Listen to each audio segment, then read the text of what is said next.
of Don Mikowski as his starting quarterback for much of the season, and the holdouts early on that affected the offensive line certainly have been factors in the disappointing season for Green Bay.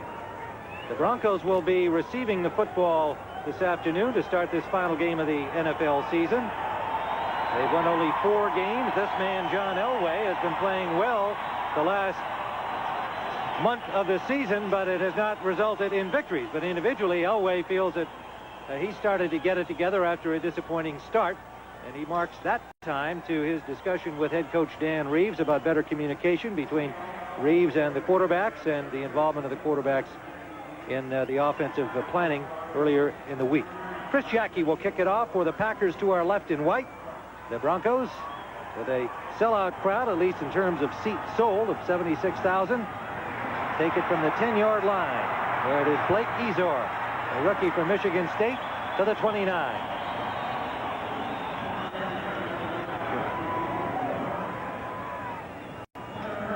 John Elway will lead out the Denver Broncos. And offensively for Denver, they have Hamilton, Wydell, Keith Karts, Doug Wydell, the brothers at guards, Ken Lanier, the right tackle, and Clarence Kay. In the backfield, Melvin Bratton. Sammy Winder was introduced today, his final game as a Bronco. Vance Johnson and Mark Jackson will be the wide receivers.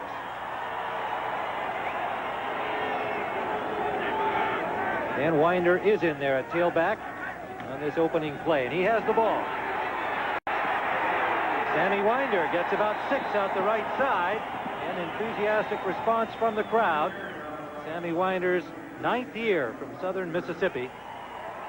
Brock and Steven made the tackle. And Sammy Winder, 5,348 career yards, second only to the great Floyd Little. Sammy told me yesterday, even though this is his last game, he doesn't have any real regrets about announcing his retirement. He's ready to step down, has a business in Mississippi to go to, but he has a lot of fond memories here in Denver. So it'll be 2nd down and 4. Broncos. And they have a 1st down. Melvin Bratton, the second-year man from Miami. Running behind Doug Wydell in the center, Keith Karts. Gets out to the 45 of Denver. Defensively, Green Bay has their 3-4 base, Matt Brock, Bob Nelson, and Robert Brown in his 133rd consecutive game. Steven, Dent, Holland, and Harris, the linebackers. Dent for the injured Brian Noble. Mark Lee and Jerry Holmes on the corners. Mark Murphy, Tiger Green for the injured Chuck Cecil at safety.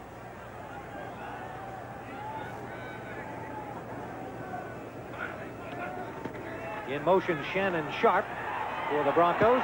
And Winder finds a hole off left tackle and is close for another Denver 1st down.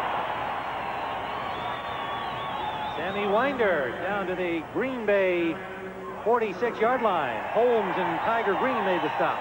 Tim, this is a draw play, and Sammy Winder shows pretty good quickness here. The offensive line fires out and does a good job clearing things out for him. Here comes number 32, Bratton, for the lead block, and Winder, picking his way off his left tackle, does a pretty good job there, showing good quickness. He's always been sort of a power-type runner with not great speed, Tim, but he has a great vision and the ability to slide and find those holes. He's done that so well there for years. Well, his fans are here to wish him farewell. He announced his retirement during this past week. He's got 15 yards and 2 carries. 2nd and 1. Winder again. He has the 1st down to the 43-yard line of Green Bay. Burnell Dent made the stop, and this Denver offensive line off to a good start, Irv. They didn't look so sharp a week ago against Seattle, but right now grinding it out against Green Bay. And Winder comes out and gets a standing ovation. Bobby Humphrey, the young star of these Denver Broncos, comes in to replace him, the 2nd-year man from Alabama. 1st down at the 44-yard line. Shannon Sharp in motion. Play action, Elway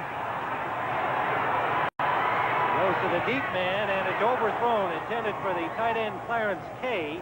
Tiger Green had the coverage, and he was well covered. Good play selection. You oftentimes wonder why teams select certain plays. Down and distance obviously is a big factor. The score is also obviously a big factor, and whether or not you run or throw on first down only can become effective if you have a decent running game going. Sammy Weiner was very effective on first down running early in their series, so it set up that play-action pass. Elway rolling out of the pocket feels he can protect himself by getting outside. Here he gets bumped out of bounds by number 37, Mark Murphy. But even a play like that, he feels more secure outside of the pocket than he does in the pocket, where so many quarterbacks this year, Tim, have been hurt. Sean Patterson in defensively, along with Jerry Woods for the Packers. Elway deep sideline, and it is out of bounds. Michael Young, the intended receiver, number 83, and forced out by Mark Murphy, along with the ball, so it leaves 3rd and 10. Elway is amazing. I know it was incomplete, but watch this throw. This was thrown on a rope right between two defenders, and Michael Young just couldn't get that lead foot down. The right foot was in, left foot stepped out of bounds. But that ball was driven in there right on the line, right on target. A little long. Denver with a 3rd and 10 at the 44-yard line of the Green Bay Packers, opening series here at Mile High Stadium. Motion by the Packers, question of whether they were drawn. Elway now under pressure. Goes out of bounds at the 45. He must feel the infraction is against Green Bay because he didn't make a big effort to make up the ground.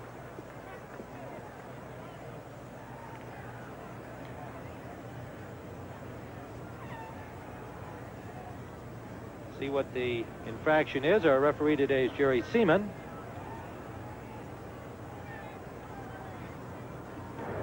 Offside, number 96 defense, still Well, 3rd doesn't down. sound like the ref's mic is working, but you can see the offside signal against Green Bay, which is what Elway saw. And interesting to look at this lineup of teams here. Super Bowl teams that miss the playoffs the next season. We were talking about this last night. It's hard to believe that lineup, isn't it? Oh, yeah, you know, but it's hard to repeat, though, too, Tim. Once you're a Super Bowl champion, everybody shoots for you. And it amazes me, frankly, that teams can go back to back, either get to the playoffs or go back to the Super Bowl. So it's 3rd down and 5. Elway on the money this time. Out of the backfield, Steve Sewell. And he has a Denver first down at the 32-yard line of Green Bay. Vernell Dent playing for the injured Brian Noble. Noble tried to go this week in practice, but his knee is forced into injured reserve. Vance Johnson was injured on the previous play. Number 82, the wide receiver of the Broncos. He's getting some attention on the Denver bench. Surprisingly, Tim, when you go out on the field is in great shape. A little hard in places, but soft enough where you can really dig your cleats in and cut well. So this field today, despite all the cold weather, is in terrific shape. 30 degrees now under sunny skies. Humphrey on first down gets only a yard, if that. Word on Vance Johnson is a strained calf muscle. They expect him back. Brock and Tony Bennett made the stop on Bobby Humphrey. Humphrey with 1,149 yards. 5th best in the NFL coming into this final game. And he's missed a couple of games, too. And right now he's still playing with a sprained ankle, but he said he has to kind of just go with it and make the best of it. But this young man is just improved, it seems, from week to week. Back to the Pro Bowl again. Outstanding young running back. Supplemental choice, number 1 in 1989. Elway flares it out, and it's dropped by Humphrey. He had some running room, couldn't hold on to the ball. I think that's one where Humphrey says, I don't know how I missed it, because it was really right in the palm of his hands. In pretty good shape. The ball was thrown a little firmly, but still, it's a catch he should have made. You can see Elway leads him properly, has both hands on it. The ball just gets through. Now, he does have some sun facing him, and that could very well have been a factor to him. Denver's 10th play of this drive, the opening series here at Mile High Stadium this afternoon. They've run 9, used up more than 5 minutes off the clock. 3rd down and 10. Packers have everybody up on the line of scrimmage but one. Now they drop back the safeties as Elway goes deep to throw. And it's complete. To the 15-yard line, Mark Jackson took a hard hit. But the Packers' trickery on defense didn't faze Elway at all, Irv. Not at all, Chris. Johnson, experienced quarterback. The Packers fake a blitz here. Everybody on the line of scrimmage. Then they fall off into a two-deep zone formation. John reads that, hits Mark Jackson on a hook pattern right between the two defensive backs. Again, a well-thrown ball. That ball had to be thrown with tremendous velocity to get in there to have that catch completed. Ron Pitts put quite a hit on Jackson. Hits out on the left corner. Mark Lee, there was a question of whether he was going to be able to go today. And Pitts is out there in his cornerback position on the left side. Humphrey to the 10-yard line. Burnell Dent and Mark Murphy combined to stop him there, but a good mix of pass and run, effective so far for Denver. Very effective. It looks like the Denver offensive line right now is dictating to the Green Bay Packers. You see they're running to their left side, the Packers' right side, working against Tim Harris, number 97. Pick him up there very well by a block by Darrell Hamilton. And here comes the running back, number 26, Bobby Humphrey, for good yardage. But again, that Denver offensive line is controlling the line of scrimmage. One of the problems the Packers are concerned about is stopping the running game. It is 2nd down and 5 from the 10-yard line. Elway with time. Hits the tight end K, and he'll have a 1st down inside the 5. Burnell Dent, the linebacker, number 56, had the coverage, wrapped him up. Not before the 1st down. Burnell Dent normally plays the nickel package for the Packers, but he's playing here as a starter today, primarily to an injury to the starting linebacker in that position. But Burnell Dent, number 56, dropping off, picks up the tight end, 88, Clarence K, coming across the center of the field. But again, a completed pass from Elway. Good coverage, but the pattern is just one of those patterns you can't do anything about. You know, Dent did as good a job as he possibly could with it. 1st and goal inside the 5. Humphrey shifts to a deep tailback position. Humphrey forced back and then dropped by Tim Harris for little gain, if any. Good play by Tiger Green to force Humphrey wide. Got maybe a half a yard, if that. And Harris dropped him. It'll be 2nd and goal. Really a good point, Tim. The safety has to come up quickly on outside plays like that to turn them back inside to allow your pursuit to catch it. Packers played it quite nicely. Now, Coach Reeves told us that if he got inside the 5-yard line, Sammy Winder would go in because if he makes a touchdown, he wants to see him do his Mississippi Mud routine. Winder's in there, number 23. In motion, Michael Young. They go to Sammy Winder, and Winder hit at the line of scrimmage by Murphy. Not much of a gain on the play. Winder with 46 career touchdowns, second only to Floyd Little, along with the total career yardage. And Winder now comes out. Shannon Sharp comes in.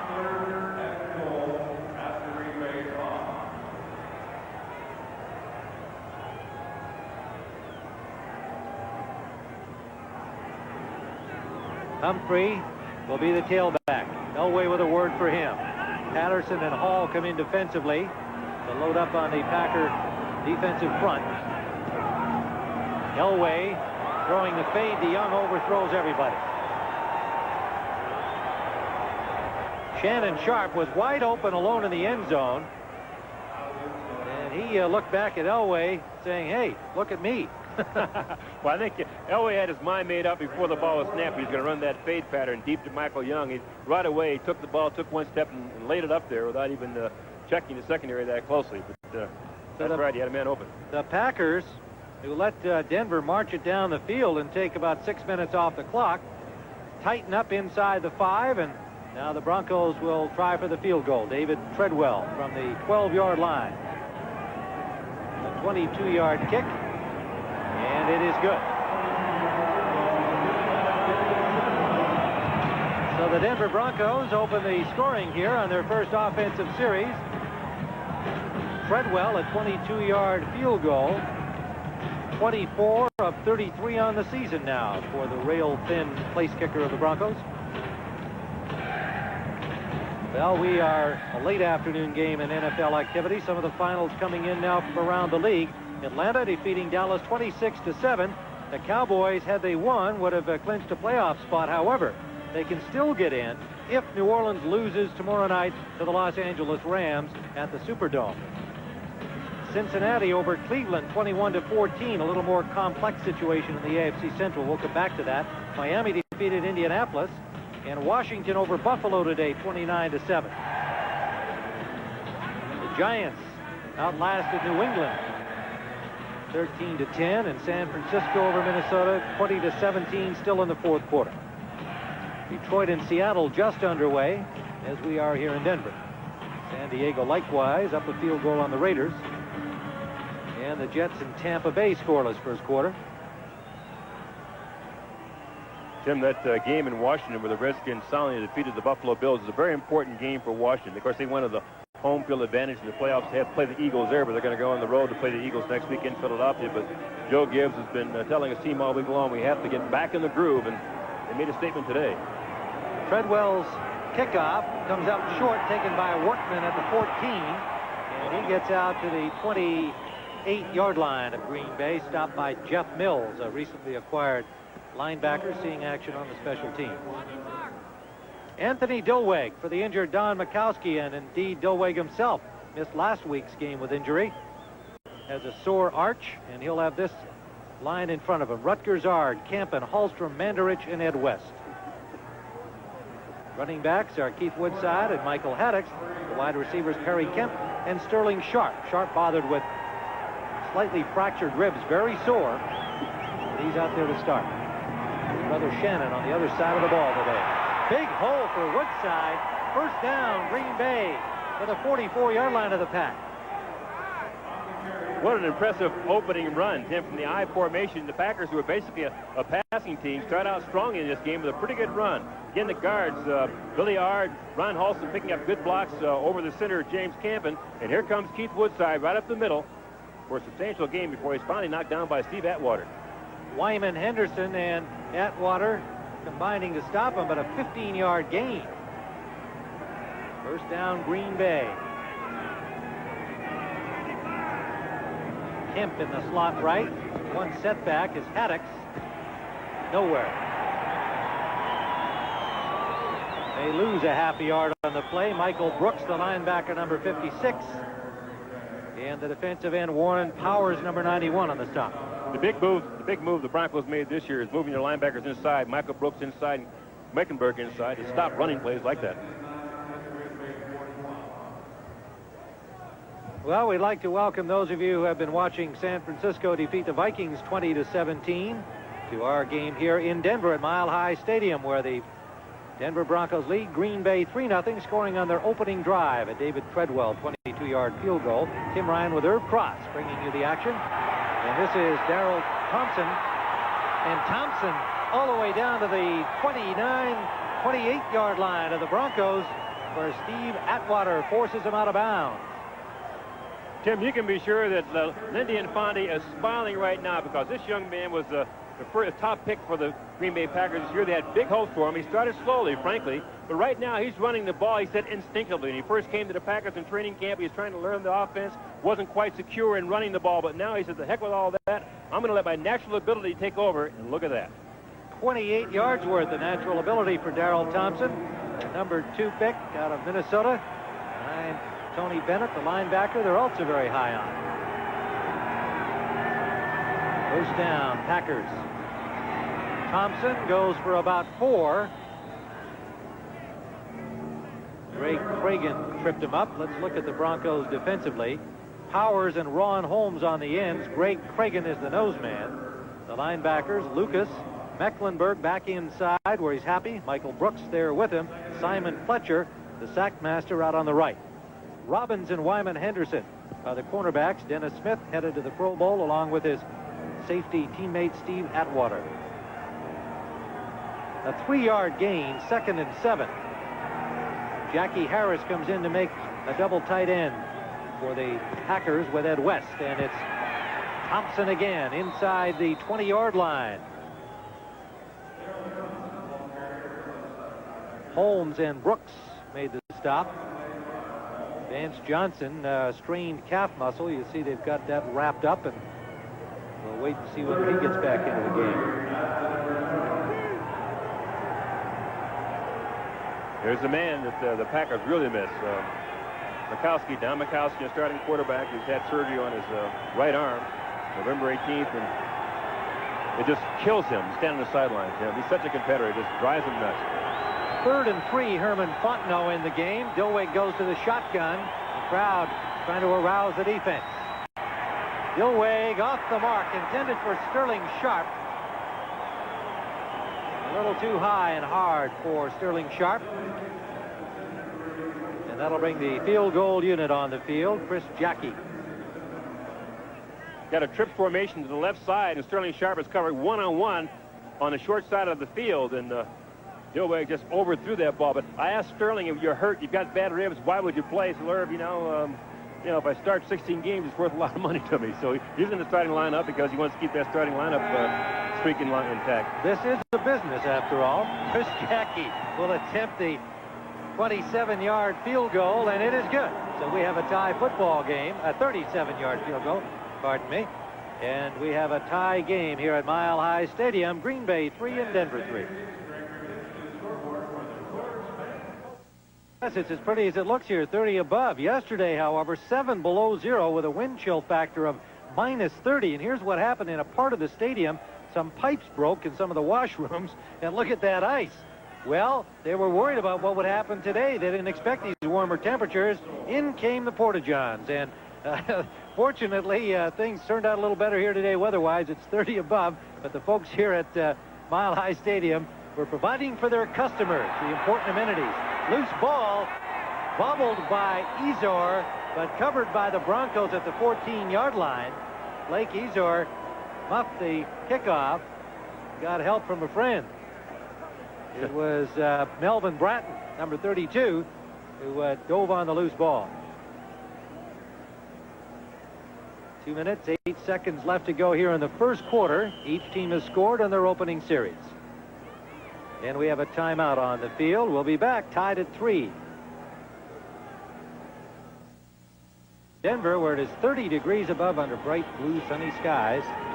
Some snow in the area and 7 below here yesterday. Quite a sharp contrast.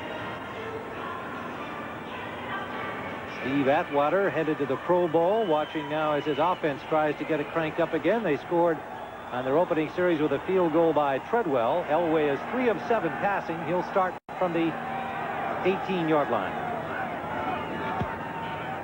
Play action on first down. He's in trouble. Patterson just missed to make a block, and he gets the ball off, dropped by Bratton, number 32.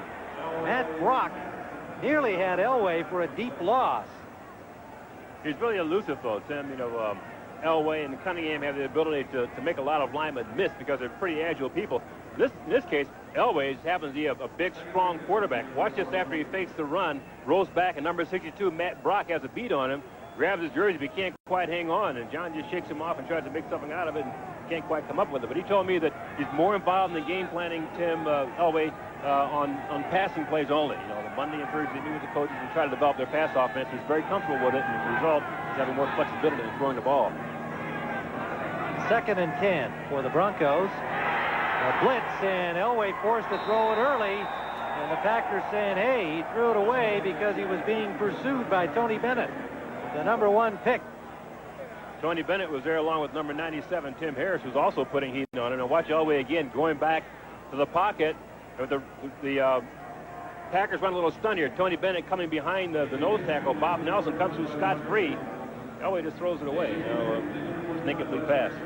Packers like to have had intentional grounding, but simply an incomplete pass. Bennett, very impressive on that pass rush. 3rd and 10. Broncos send Tim Stallworth, the rookie from Wisconsin, out wide to the left. Washington State, pardon me, not wide to the left. His first action in the game. Elway goes to the other side, and Michael Young cannot hold on. Covered by Mark Lee, number 22. It'll bring up 4th down. Well, I tell you, Tim, this is a real easy catch for Michael Young. The ball hits him right in the stomach. A little low. He's got, well, it's not an easy catch. The diving effort has it in his hands. He would normally make a catch like that, though. Made a good effort for it. Looked like it was in the stomach. It really wasn't. He made a good extension to try to get a hold of it. Couldn't hang on. Mike Coran leading the NFL with his punting average, gross punting average, standing right at the goal line for this punt. Jeff Query waiting for it at the Packer 42.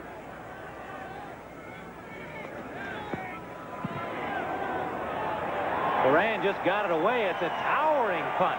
Comes down at the 29 and bounces out at the 25. What a punt by Horan, and Tiger Green had a pretty good rush on him. A 49-yard punt for Horan. And we'll be back at Mile High Stadium in a moment. Two opening drives by each team resulting in field goals. Treadwell from 22 yards for Denver. Jackie 37 yards for Green Bay. And the longest 49-yard punt in history was just kicked by Mike Horan. It was indeed a lot longer, 61 yards. Green Bay starting from their 24. Haddix. Hit by Mecklenburg just over the line of scrimmage, a gain of maybe 2. Mecklenburg happy to be back inside, Herb. Oh, yeah, because he started out as an inside linebacker, and they tried to move him outside this year. He played there for the first part of the season because they thought he might help their pass rush, but he's more comfortable inside for a lot of reasons. One, he's a signal caller, so he controls the defensive line play and all the calls in there, and he said that he can react to runs much better. The reads are easier. He can react much quicker. You saw him come up and make that play. Now, Brooks had been the outside linebacker on the left side last year. They moved him inside. That's been a success, giving a chance now for Tim Lucas to take over that spot at left outside linebacker. Play action. Dilweg intended for Perry Kemp, but right at the sideline, Kemp looking to see where that sideline was, unable to bring it in, keep himself in. He also hit a little bit of a hard surface there, too, Tim. When he broke out to the outside, it looked like he skidded a little bit before he was able to regain his footing to break off that pattern. Again, just showing you some of those scores. The Dallas fans can now only hope that New Orleans loses to the Rams tomorrow night, and then their team would back in. If the Saints win there, the Saints are in the playoffs. We'll give you that AFC Central situation when we can. Seattle's still alive on top of Detroit early on. 3rd down and 7. Dilweg gets some time, and out of the backfield, Fontenot, super covered by Steve Atwater, dropping him immediately, and Green Bay will punt. Atwater, the #1 pick from Arkansas in 1989, headed to the Pro Bowl. That was a Pro Bowl play. Well, no doubt about it. Atwater at that time was assigned one-on-one coverage on Fontenot coming out of the backfield. Wherever Fontenot went, Atwater was going to arrive there at the same time. What a play he made. Bracken will let the clock wind down here before the punt is made. It will be now in the 2nd quarter. That's the end of the first here at Mile High Stadium with the score. The Green Bay Packers 3 and the Denver Broncos 3.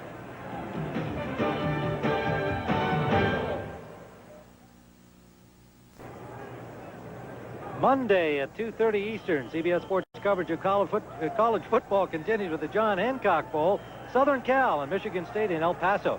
And then New Year's Day at 1:30 Eastern, the Mobile Cotton Bowl Classic, the Texas Longhorns and the Miami Hurricanes in a game that will help decide the national championship. On 4th down, Bracken hits an end-over-ender, takes a Green Bay bounce right over the head of the receiver Kevin Clark, and he fields it at the 10 and is dropped at the 12. An unusual punt, 58 yards. Horan's was more elegant, but Bracken's was just as effective. Just as effective, but again, Kevin Clark helped out quite a bit. Number 20, the defensive back here that received the ball, decides to let it bounce and pick it up on the roll, but it bounces over his head. And there he is scrambling now, trying to pick it up before any of the Packers come down. But that is a big mistake. He must have lost at least 15 yards in that misjudgment. Michael Haddix, the man to drop him there, and so the Broncos start from their 12-yard line. We're tied at 3. Tim Ryan and Irv Cross live from Mile High Stadium in Denver. Brilliant blue sunny skies here today, 30 degrees, positively balmy. Play action. Elway's got a man wide open, Jackson. Jackson takes it back to the 25, and he gives up 4 yards on the play. Johnny Holland made the tackle. He nearly surrendered the first down. I'm not sure what he was thinking, Herb. Well, he was thinking of trying to make a big play. You know, last week in Seattle, he dropped a couple of balls when he could have broken the game open, and that really bothered him. But he's one of these guys who likes to make big plays. All the way on the play-action fake, finds Jackson open on a deep hook here. Now, instead of turning upfield and trying to get as much as he can out of it, he decides, I want to get more out of it. So maybe I can get around the defense here before I can turn upfield, but the Packers drop him back. Look out, Humphrey. Tiger Green forces him out, but not before he gets to the 47-yard line.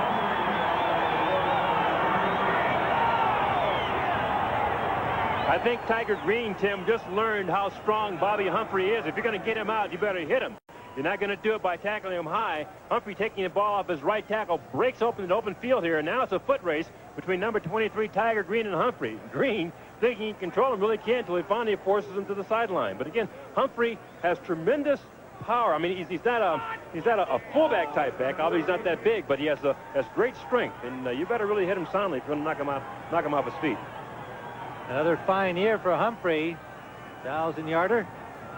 First down from the 47 of Denver. Up the middle. The tight end, Kay, hit at the 45-yard line. Picks up close to 8 yards. Hit by Scott Stephen, number 54, and then some help from Johnny Holland, number 50. Clarence Kay is becoming a bigger part of the Denver offense. He's having the first half of the season, he was probably quiet. The second half of the season, he's been one of the prime receivers for the Broncos. This time, Elway seeing a blitz, realizing this hot receiver is going to be his tight end. Clarence Kay just settled inside there for about a 10-yard gain, but Kay is having one of his best years ever, Tim. 2nd and 3. Humphrey trying to stretch to that marker, and he may have made it.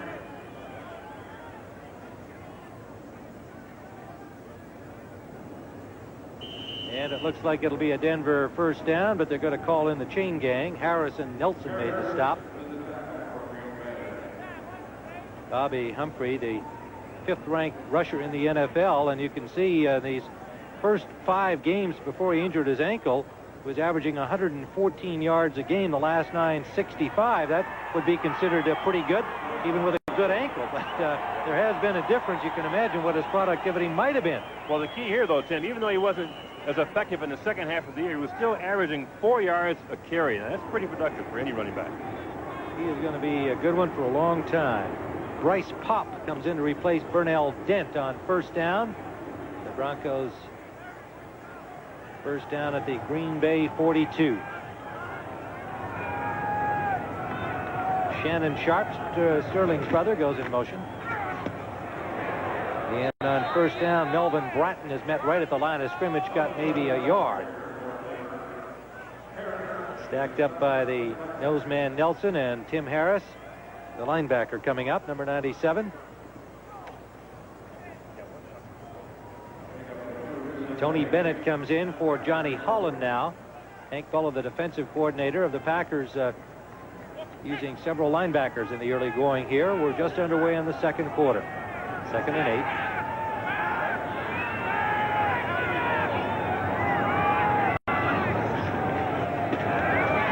8. Elway throws a bad pass.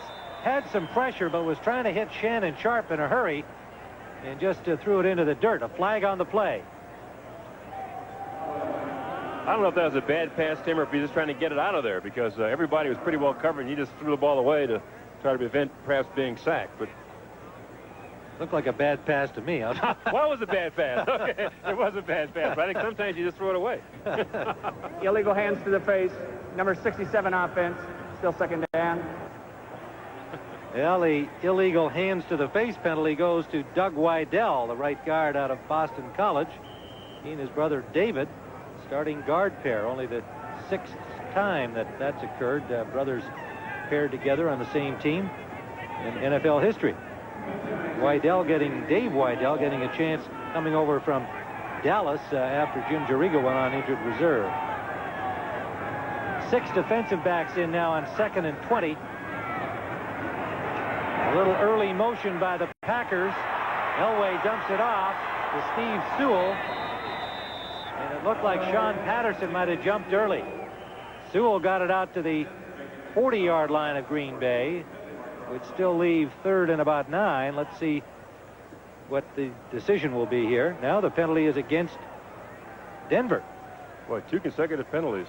Well, it looks like there's a signal against Green Bay. Let's see what Jerry Seaman comes up with here. It's been a long season for the players, coaches, and officials.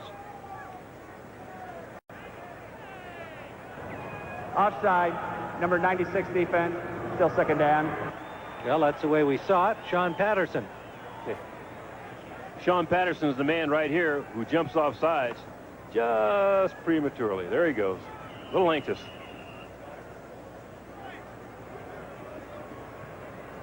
That'll leave 2nd and 13 as we take a close look at Sean Patterson, third-year man from Arizona State, bothered by injuries earlier this year. They still think he can develop into a good, solid pass rusher. 2nd down, 14, long 13. Elway again under some pressure, delivers that on the money. Michael Young has a first down. He was right at the marker. Green Bay 31. Well-read coverage. The Packers this time go into a single coverage, Tim. It looked like they're going to play zone, but they don't. They drop off. They play man-to-man. And number 36, Leroy Butler, is on single coverage is Michael Young. Now, that's the catch, a similar catch Young dropped before, remember? Elway handled that snap from center line. He does that a lot. Catching the ball with one hand makes it look easy. But here, completing the pass to Michael Young on the sideline. 15-yarder. Broncos threatening now from the 31 of Green Bay. Humphrey trying to get wide. Good pursuit by the Packers. Stops him at the 29. Tim, we talked earlier in the game at the top of the show as to whether or not these teams would put out all the effort they needed to play this game well. Well, one thing you look for as a coach is to see how team pursuit develops on defense. Now, when teams run an outside play, you want to make sure you get as many of your players over there as possible. On that particular play, on that sweep, when Humphrey went outside, the Packers must have had 8 white jerseys over there. That's hustling. Yeah, they did a good job, no question. And I got to believe that the sunny skies and better weather have contributed to the overall attitude of these two teams today as well. Some of the Packer players during the pregame warm-up decided they wanted to come out of the game with short-sleeve shirts because that game they played last week was so bad in Green Bay. Today it's like Florida here, they said. But Stevens is going out with a apparent injury problem. Scott Stevens, the left outside linebacker, number 54. 2 below 0, 28 below wind chill factor last week in Green Bay, and they were expecting similar conditions here today. Instead, it's 30 above. Denver, as you can see, has had the ball most of the time reflected in those yards. This is their second long drive. 2nd and 8. Elway has good time, goes deep to the corner, and it's broken up at the last instant by Holmes. Michael Young was open, and Holmes recovered to come back and help Mark Murphy. The timing on a pattern like that, Tim, has to be really precise in order to complete it, because Jerry Holmes on the right corner was really sort of playing a short zone there and kind of dropped back to cover Young deep because he had help inside from Mark Murphy, the safety. So oftentimes what the Packers will do is have their corners come up, look like they're playing that short zone, and they'll run with that wide receiver with help from the safety inside. And that ball had to be thrown right in there to complete it. So it leaves 3rd down and 8. Tony Bennett has come in to replace Stephen, who went off hurt. And now they've got the big guys up front, Patterson and Mark Hall, number 72. And whistles blow before Elway can make the pass. He didn't get it off in time. They used up the clock. You notice his reaction, too. He jumped up right away because he knew whenever you have delayed game penalties, Tim, the coaches say, that's on the quarterback. He has to get that play called and ball snapped before that time clock runs down on him, and Elway knew that he was just a little slow getting it snapped. Well, he turned a 3rd and 8 into a 3rd and 13 now. And the ball backs up to the 34-yard line of Green Bay. Packers with extra defensive backs on the field now. Lee and Pitts, Woods, Butler, Murphy.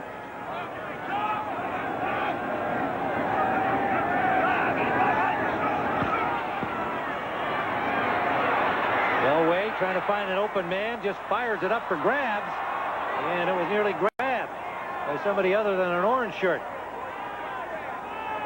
4th down.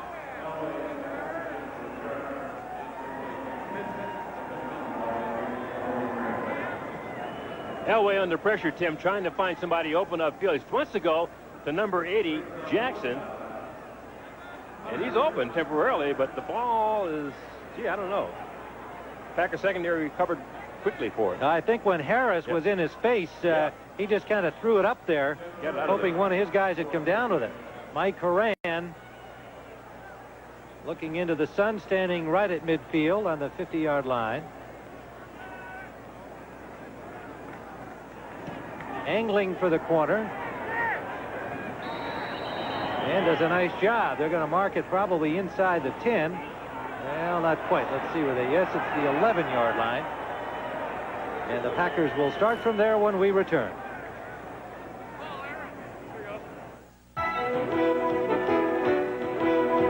CBS Sports coverage of the National Football League is sponsored by Toyota's quality line of cars and trucks. Toyota, I love what you do for me. Wrangler, comfortable jeans for men. And by Budweiser, the king of beers. Remember, know when to say when. Well, there's skiers in them there hills. And a bunch of football fans here at Mile High Stadium where we're tied at 3. Denver's had the ball for 14 minutes of this game. The Packers for only 5. And we have 9:25 to go here in the first half of play. Green Bay starting from their own 12. But the Cheeseheads made it all the way here through the stormy weather. It's really kind of like a picnic environment here. People are coming out just to enjoy the day, sitting out in the sun and watching a pretty good football game. Probably a Wisconsin brew that he brought along with him there as well. Anthony Dilweg, just 1 of 3 passing. The Packers have had the ball for only a little more than 5 minutes of offense. Thompson gets about 3 yards. It'll be 2nd and 7.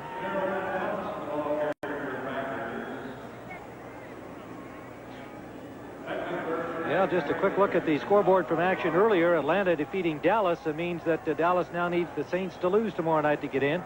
Cincinnati, their situation, they can clinch the title with their victory over Cleveland today if Pittsburgh loses to Houston tonight. That'd set up a 3-way 9-7 tie. And the Bengals can still be a wild card if Pittsburgh wins the division tonight, provided Seattle loses to Detroit. So the Bengals have got to wait and watch the games upcoming. 2nd down and 8. Dilweg just got it away, and it's complete to the 30-yard line. Sterling Sharp. And a flag down that's apparently going to be against Denver.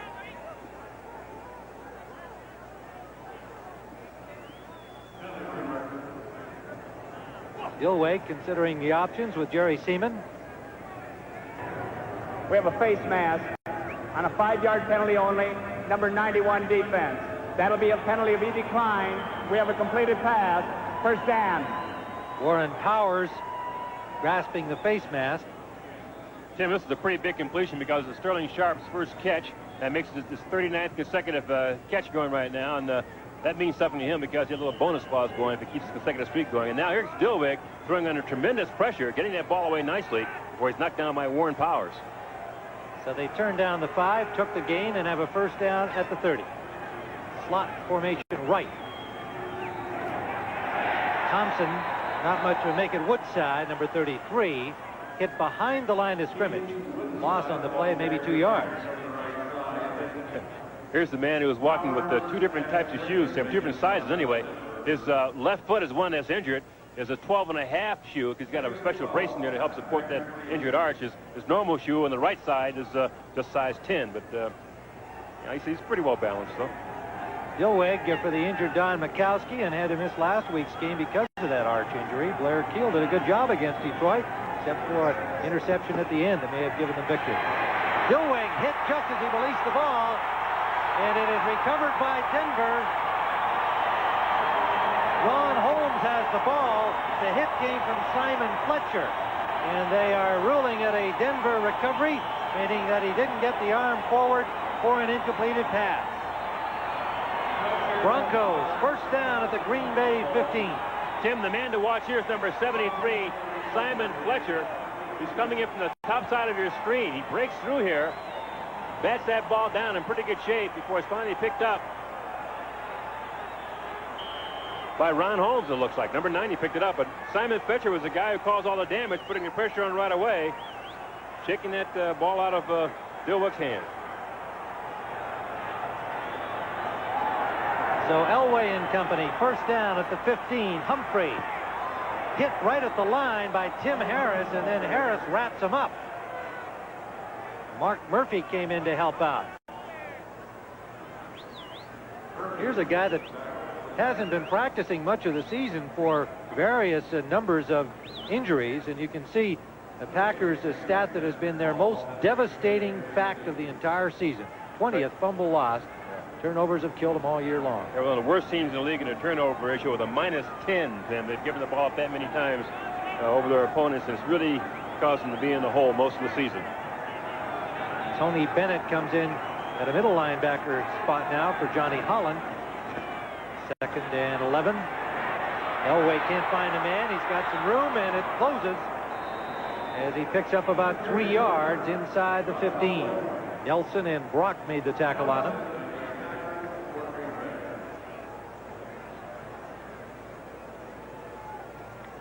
The ball spotted at the 18-yard line. And Reeves, been quite a disappointing season, clearly, for this man. Well, you know, he had some problems physically, too. He had some surgery on his heart. It was not a heart attack. He made that clear to us. He did not have a heart attack, but he had the cholesterol removed from some of his arteries, which is a new technique that's being used right now, and he feels just fine right now. 3rd down and 8. Elway didn't like something. He's coming over to discuss things with Dan Reeves and company on the Denver sideline. We'll be back at Mile High Stadium in a moment. Has to win tomorrow night against the Rams. Washington will be at Philadelphia. The Eagles in the last couple of weeks taking that home advantage away from the Redskins. 49ers and Giants will have a bye and wait for the winners of those games. These teams are in the AFC. Buffalo, Miami, the Raiders, and Kansas City. And Buffalo has clinched the division title in the home field despite their activity today against Washington. And this still very much up for grabs. Cincinnati won today, but they've got to wait and see what happens with Pittsburgh, Seattle, and Houston. Seattle is underway at Detroit. Pittsburgh and Houston play tonight. You know, 2 of those 4 will make it. Yeah, you know, the Kansas City Chiefs are a little upset the way the Raiders are playing their game today against San Diego. San Diego starting a backup quarterback instead of their starting quarterback against the Raiders. If San Diego beats the Raiders, the Chiefs have a chance to win the Western Division of the AFC, but they're going with a young quarterback. Young, Sharp, and Stallworth are the 3 wideouts here from the 15-yard line. They pitch it to Humphrey. He's going to throw. Humphrey almost completed. Hey, yes, it is. Well, wait a minute. Got Michael Young. Was it Young or Stallworth? Stallworth, and it is incomplete.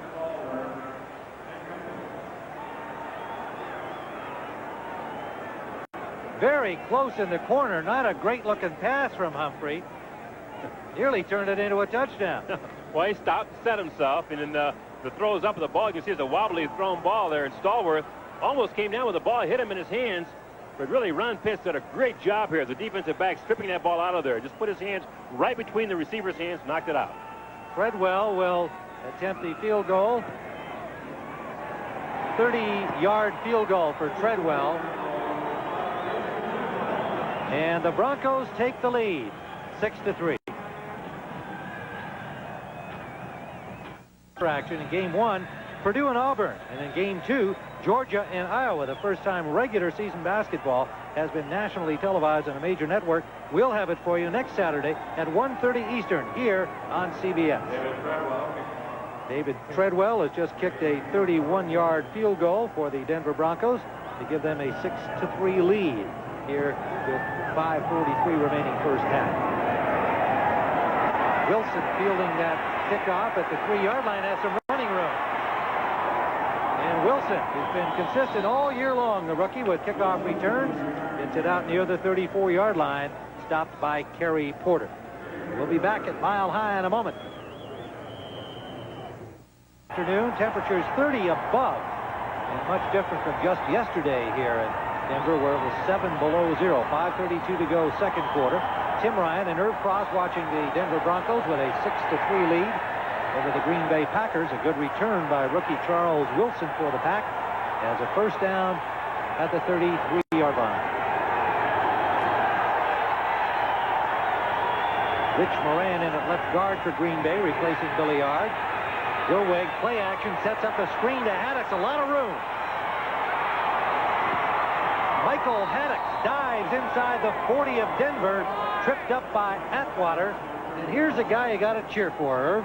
No doubt about it, Tim. You know, Haddix, you know, has always been a sound player for the Green Bay Packers, a pretty good blocker and decent pass receiver. This time, the Packers faking a pass on one side, throwing a screen back to the short side of the field, bringing out their two linemen, number 75, Ken Rutgers and Billy Yard, leading that play. And Haddix, getting behind that wall of blockers, makes pretty good yardage. When you're talking about Michael Haddix and being proud of him, Tim, you know, his parents, when he was 8 years old, were killed in an all-will accident. We'll talk about that a little later here, what that's meant for him. From the 40-yard line, Dilweg on first down, has his man Kemp. And another Packer first down, quickly to the 22-yard line. Dilweg thinks that have things going for him right now, Tim. But talking about Michael Haddix and the experience when he was 8 years old, his parents were killed in an all-will accident on a Christmas day and hit by someone who was a drunken driver. So he's committed his life, really, basically to working with groups that help people in regards to drinking and not driving. We're very active in the Green Bay area in that. And he says, Jesus, please listen, folks. If you're going to drink over the holiday, get somebody else who's not drinking to drive you home, because tragedy can result. So the Packers with a first down at the 22-yard line, and Woodside diving inside the 20. It'll leave second down and about 7 for Green Bay. Ron Holmes and Carl Mecklenburg putting the stop on Woodside, third-year man from Texas A&M. You get the feeling of the Packers have picked up the tempo a little bit early in the game, Tim. They're determined to run the ball on first and second down. Now they're getting back to their old groove again of passing the ball. The Packers are basically a pass-oriented offense. When they throw the ball, they're very effective. And so far on this drive, starting from their 20 all the way down, it's been basically a pass-oriented type offense. Woodside got 2 yards on the play. They spotted it at the 20, leaving second and 8, Green Bay. Dilweg from the shadows, intended for Woodside, overthrew everybody. It'll be third down and 8. That brings on Jeff Query, Charles Wilson, and Herman Fontenot offensively for Green Bay. And the Broncos respond with 3 defensive backs, along with an extra down lineman, David Galloway. Lilo Lang, Alton Montgomery. 2 of the backs who came in, along with Kip Corrington. Third down and 8.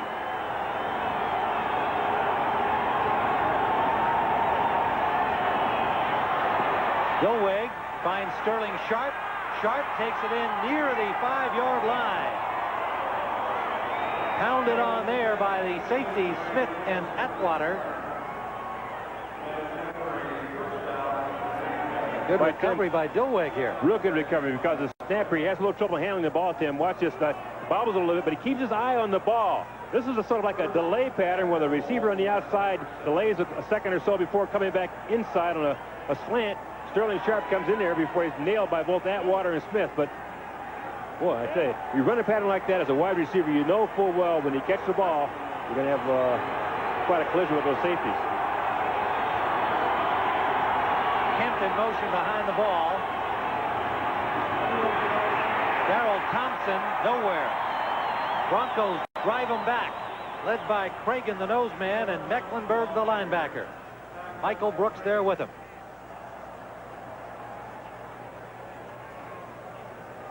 Loss of about a yard. Second and goal, now the ball at the 7-yard line. And we have reached the 2-minute warning here in the first half in Denver.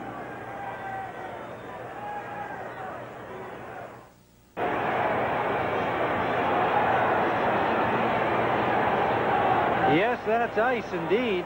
Frozen yesterday. Some pipes broke here, as we told you earlier in the program, that they had a little problem with some pipes bursting in 7 below temperatures yesterday in some of the bathrooms here at Mile High Stadium. But it is quite a pleasant day today, 30 above. Green Bay threatening at the 8-yard line. Play action. Delweg to the corner, and it is incomplete, intended for Haddock.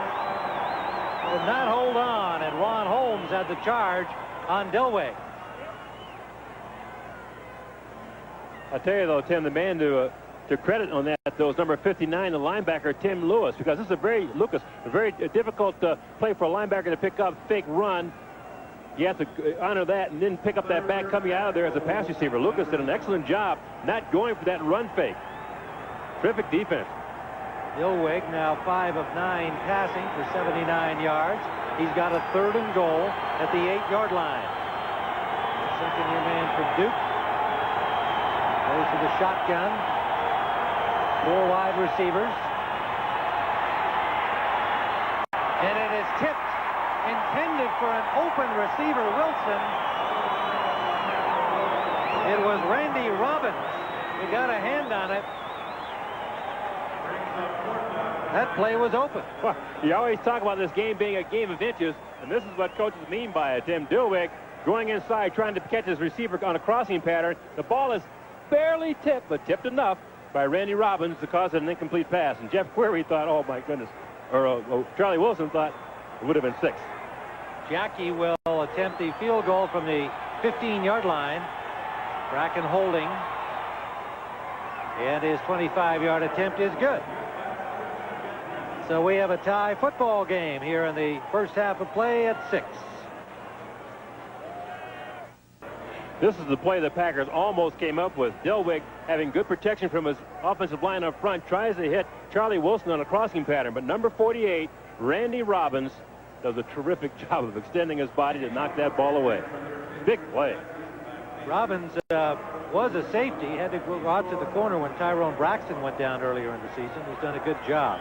Jackie, who has just tied the game up, will kick it off. Kevin Clark and Blake Easer are the deep men. That'll be Clark from near the goal line. Shakes off one tackler, and it's Charles Wilson pulling him down at the 18-yard line. Well, next Monday at 2:30 Eastern, CBS Sports coverage of college football continues with the John Hancock Bowl. Southern Cal takes on Michigan State in El Paso. That's tomorrow. And then New Year's Day at 1:30 Eastern, the Mobile Cotton Bowl Classic. The Texas Longhorns and the Miami Hurricanes. That comes to you from Dallas in a game that will help decide the national championship. Number 3 ranked Texas, number 4 ranked Miami. You just wonder where Notre Dame might come up in that national ranking, too. They're playing Colorado, and, you know, who's going to be number 1 if they win that one? Well, you know, there's not much doubt in my mind. Oh, you're a Golden Domer all through. I know that. I'm saying that right here in Denver, too. The Bucks just up the road in Boulder. Elway. Elvin Bratton. Gain of about 8. 1:29 remaining first half. Mark Murphy on the tackle. This game is presented by authority of the National Football League. CBS telecast intended for the private use of our audience. Any rebroadcast or other use without the express written consent of CBS, the Broncos, and the NFL prohibited. Michael Young, first down, Denver to the 46-yard line. Tiger Green on the stop.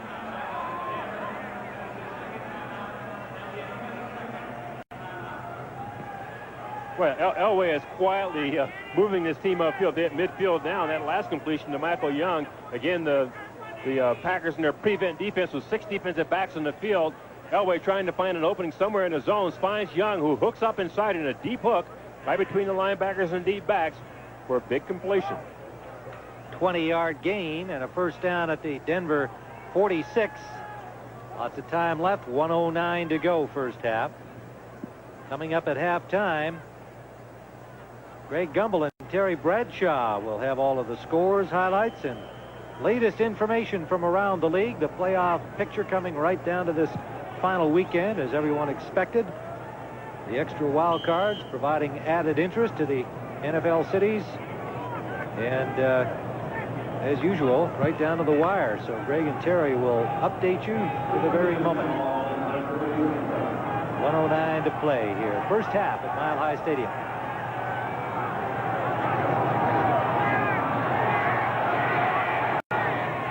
Sewell on the screen. Packers played it beautifully. Scott Stephen made the stop. A loss of a couple. It was almost like the Packers were in the Broncos huddle, because he ran a blitz and everybody was covered one-on-one, and Scott Stevens was responsible for the running back coming out and made the play. Elway, a deep drop. Sideline comeback intended for Jackson, incomplete. He wants an interference call against Jerry Holmes, none forthcoming. Boy. Mark Jackson was yelling and screaming like crazy that Jerry Holmes grabbed him. Now take a look at this number 44. The defensive back could not hold the receiver, and he does. He grabs him there, and Jackson wants a penalty, doesn't get it. So Holmes got away with one. 3rd and 12, 40 seconds left and counting down.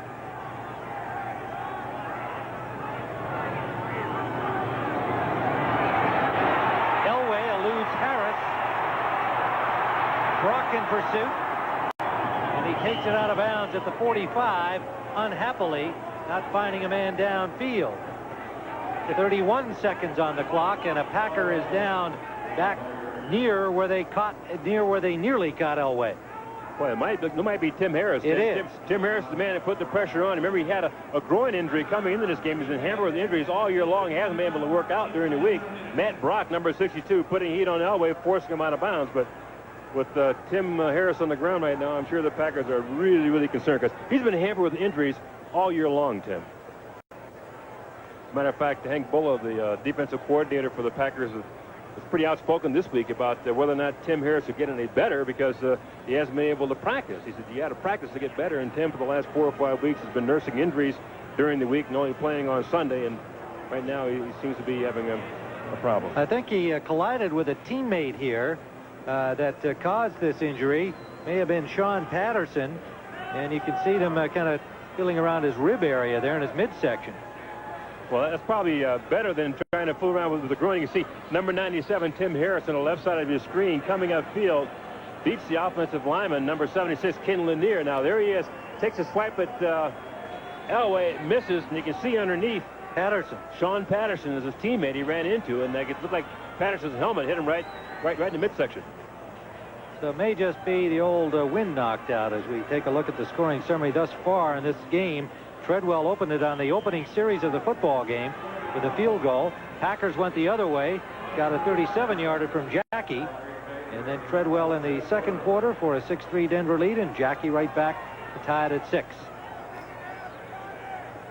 Horan standing at his 30-yard line on 4th down. 31 seconds to play.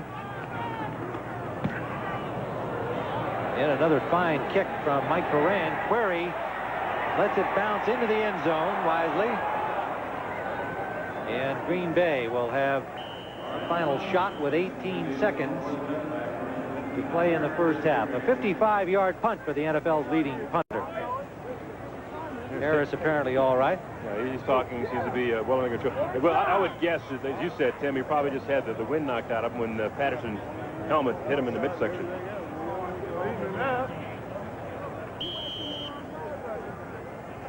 So Dilweg will have 18 seconds to try and make something good happen for the Packers from here. They send 2 receivers out to the left, Query and Sharp, 2 out to the right, Wilson and Kemp.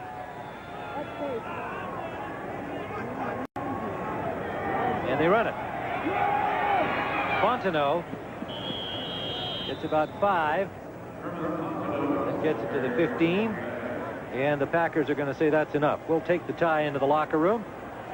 So at Mile High Stadium, we have reached the end of the first half in Denver, Colorado. And just field goals so far, accounting for all of the scoring, 2 for each team. On this surprisingly pleasant afternoon weather-wise in Denver, where the temperatures had a flyby in tribute to the servicemen and women from the state of Colorado serving in the Saudi area as Operation Desert Shield continues in these tremulous times, and the tribute paid here before the game today. 6-6 the score at halftime.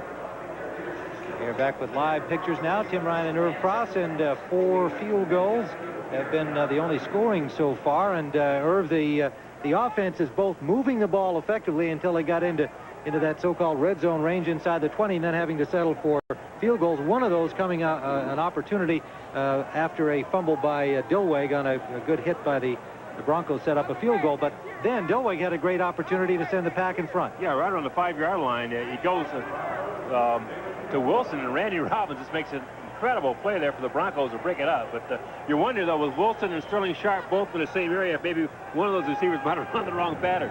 It looked like Wilson was open, and Dillwig, had he perhaps lofted the ball a little more, would have prevented Robbins from tipping it. It would have been a Packer touchdown, but woulda, coulda, shoulda. Fontenot brings it out to the 18-yard line, and the Packers will have the ball to open this second half. In the first half, you can see they were dead even in rushing yards, and Denver with an advantage in passing and also on the clock. 18 minutes to 11:58 for Green Bay. The only turnover, the fumble by Dillwig that led to a Treadwell field goal. Not a whole lot of offensive production here, though, Tim. Both these clubs are going to get cranked up here in the second half. So Green Bay from their own 18-yard line.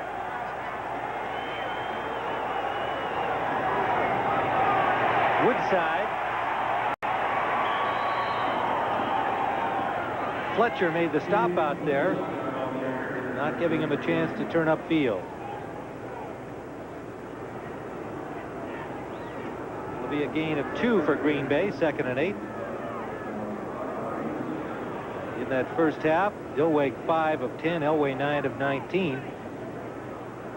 The key there, I think, though, Tim, is that Dillwig was able to move around the way he wanted. He's had that problem with the bad arch, but he didn't seem to be affected by it at all in the first half. Passing at 51% as they back up to Don Mikowski, getting in the injury time. 7 touchdowns, 6 interceptions coming into the game. Ed West, the tight end, he drops the ball. Denver has it at the 20 of Green Bay. Dennis Smith recovers it.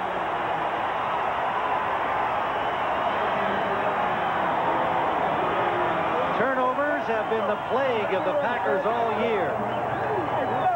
Time and time again, Tim, this has happened to Green Bay because Dennis Smith comes up with the recovery, but Ed West, who's a good blocking tight end, this time as a receiver here, picks up the ball and is hit by Simon Fletcher. The ball comes out of there, and there's the recovery by Dennis Smith. But Ed West, again, having a pretty good year as a receiver, noted basically as a blocking tight end, he gave that one up. Humphrey stacked up after a gain of 3 in front of that Green Bay defense. Brown getting into it. The linebackers, Holland and Steven. 2nd down and 8, and Lindy Infante has just been looking at that kind of activity all season long. They are -10 in the turnover ratio for the season, as is Denver. They both hurt themselves badly all year.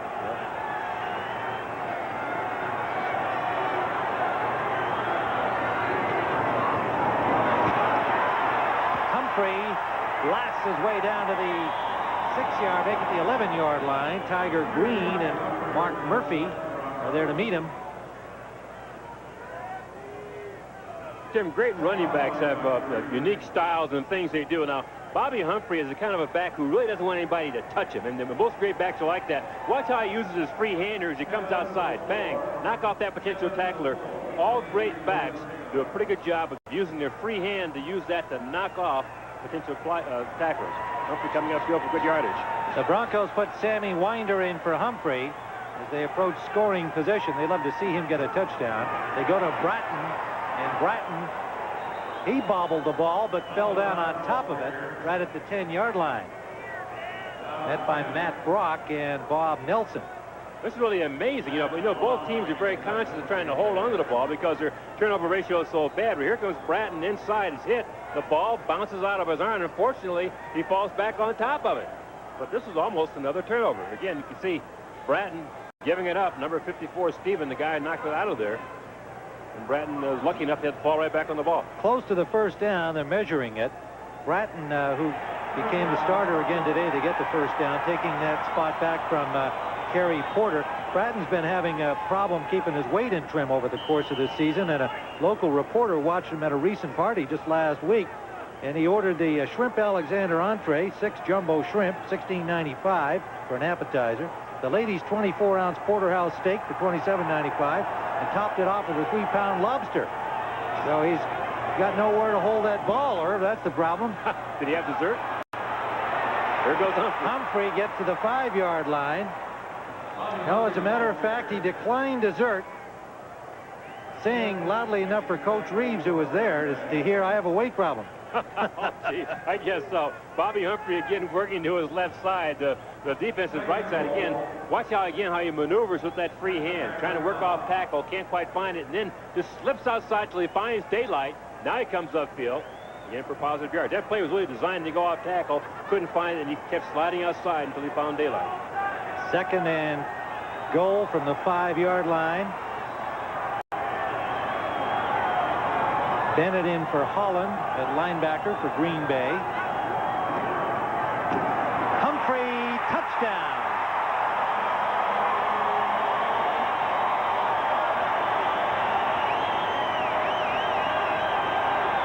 Humphrey just waltzed on in there through a huge hole in the middle of the Green Bay defense. Tim, a lot of teams call this play a Baltimore late because it's so prominent with the old Baltimore Colts. You see the back coming inside, has to follow that lead block from Mel Bratton, who does a pretty good job there, taking down the linebacker, and it's a real easy touchdown for Bobby Humphrey. Well, Melvin Bratton may have been battling the bulge during the course of this season, but he applied his weight very well with a great block there for Humphrey, his teammate. He was bulking up because he wanted to be a good lead blocker. He wanted that weight for that block. Treadwell with a point after.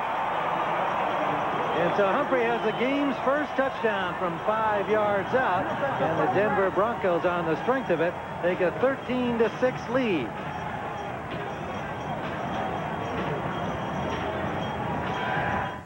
A fine-looking young player from Alabama, over 1,000 yards again this season. Treadwell kicks it off for the Broncos. Charles Wilson from in the end zone will not bring it out. Well, tomorrow at 2:30 Eastern Time, CBS Sports coverage of college football continues with the John Hancock Bowl. Southern California and Michigan State from El Paso. And then New Year's Day at 1:30 Eastern, it'll be the Mobile Cotton Bowl Classic. The Texas Longhorns ranked number 3, the Hurricanes of Miami number 4.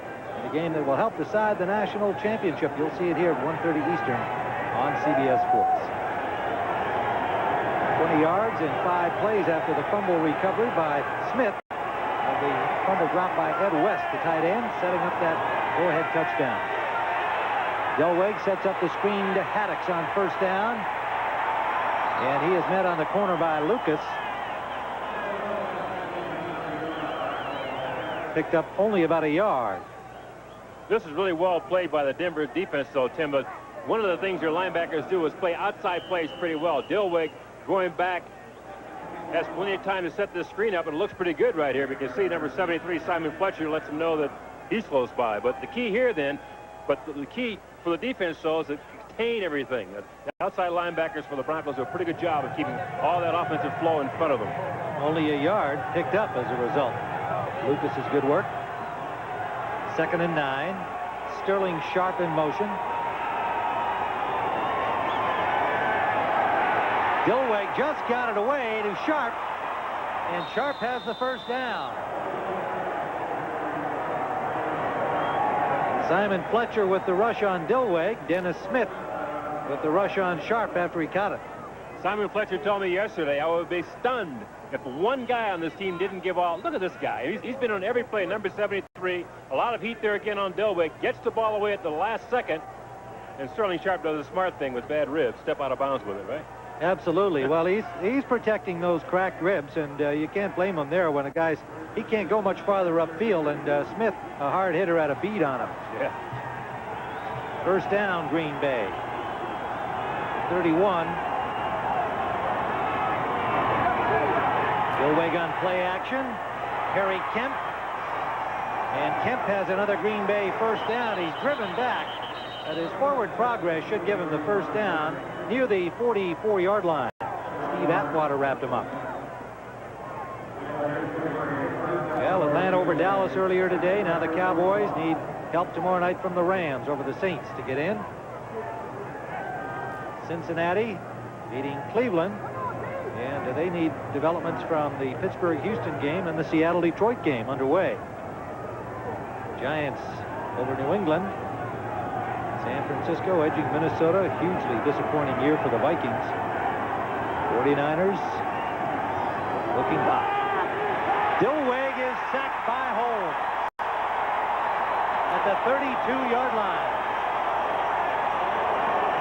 Dillweg and Ard seemed to bump together there as Dillweg was trying to set up.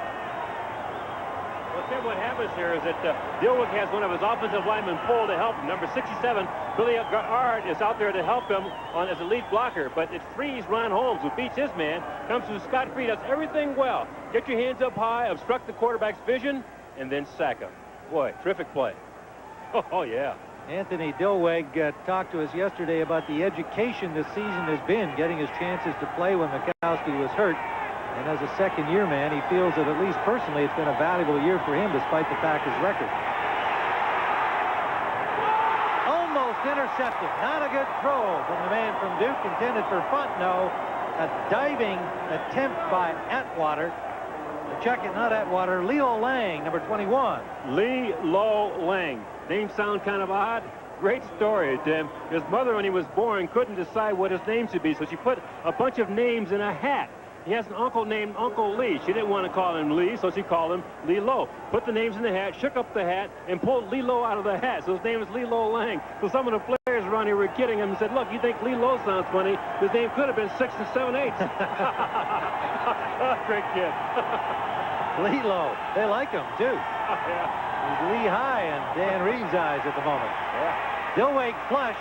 Now looking for a man. Lets it fly downfield for Sharp. He's got it. Touchdown. A flag down at the line of scrimmage. There is Mrs. Sharp cheering on Shannon and Sterling today. And that time she gets a cheer for Sterling in the end zone. Warren Powers put a hit on Dillweg, and the penalty may be against Powers. Let's see. Either that or a hold against forward pass. The quarterback was beyond the line of scrimmage when he threw the ball. 5-yard penalty.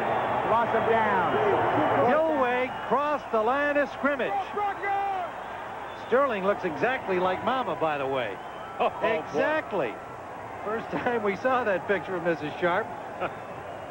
The ball is spotted on the 35-yard line. Take a look and see where Dillweg's arm, the ball is, once he throws the ball. Remember, a year ago, the Green Bay had a big play in Green Bay against the Chicago Bears where Mikowski rolled towards the inline to the line of scrimmage, threw the ball. Now, about 35-yard line is a line of scrimmage. Now, he's approached it here.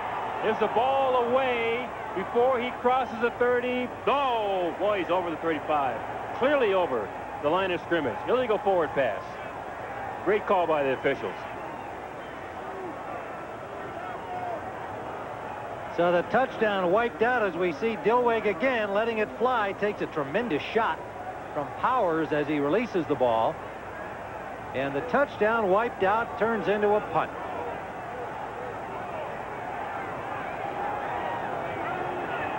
Bracken from the 15-yard line. Kevin Clark waits for it at the 25. In the sun, he makes a good grab. As it comes down at the 25-yard line, a 45-yard punt. 8:04 to go, third quarter. And that was before the game today, the two brothers playing against each other for the first time ever. And Shannon, number 81, said probably his sister would root for him. She's here today. And his mom, Mary, probably would root for Sterling. Well, you saw Mom Mary rooting for Sterling on that touchdown pass from Dillweg that was called back. So we're talking to Sterling Sharp during the pregame warm-up. He says, yeah, my mom is here, but the whole family is sitting on the Denver Broncos sideline on the side of the field. We saw her with pennants from each team in her hand.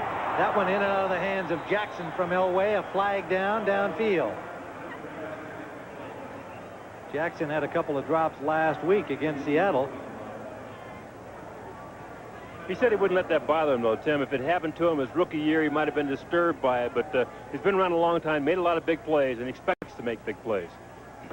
There was no infraction on the play. There was only 11 men on defense. Second down. Only 11, that's all you're supposed to have. You can have 11 or fewer, you can't have any more. Well, I guess they must have thrown a flag thinking that there were 12 men on the field. I assume that's what Jerry Seaman is saying. That, what does he mean, only 11? A flag was thrown and then picked up. Second and 10 from the 25-yard line. Jackson comes out left again, and Young goes to the right side. 13-6 Denver lead. Shannon Sharp is on the field. They hand it to Humphrey. Humphrey gets about 3 yards. Packers read that well, and it was Tim Harris making the tackle. I think the Packers read it well, Tim, because the play hit so fast, they really didn't have a chance to react to pass. I mean, it looked like run all the way, even though we're in a passing formation. As soon as Humphrey came back to the other way, the defense reacted and called run and played it that way and played it real well. A 4-yard pickup moves the ball to the 29-yard line of the Denver Broncos. Tim Harris last night told us that he's in the last year of his contract, and February 1st he becomes a free agent, and he may be one of those Packer players who last year had all kinds of problems with contracts. Trying to get into camp could be a contract problem this year. Unfortunately, his stats are nowhere near as good as they were a year ago. 7 sacks, 62 tackles coming into the game, and 19.5 sacks last year. There's a sack there on John Elway, and it is Tony Bennett, the #1 pick from Mississippi. Tim, you'd have to call that a coverage sack because Elway had plenty of time to deliver that ball.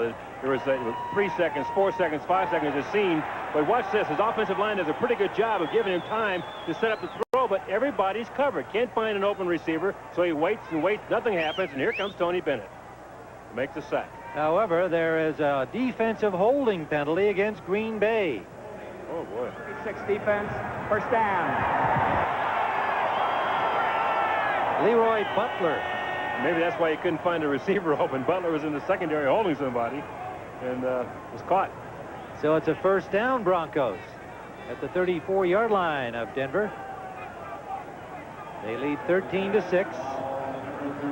The only touchdown, accounting for the only Denver points so far in this second half. Bobby Humphrey's 5-yard run.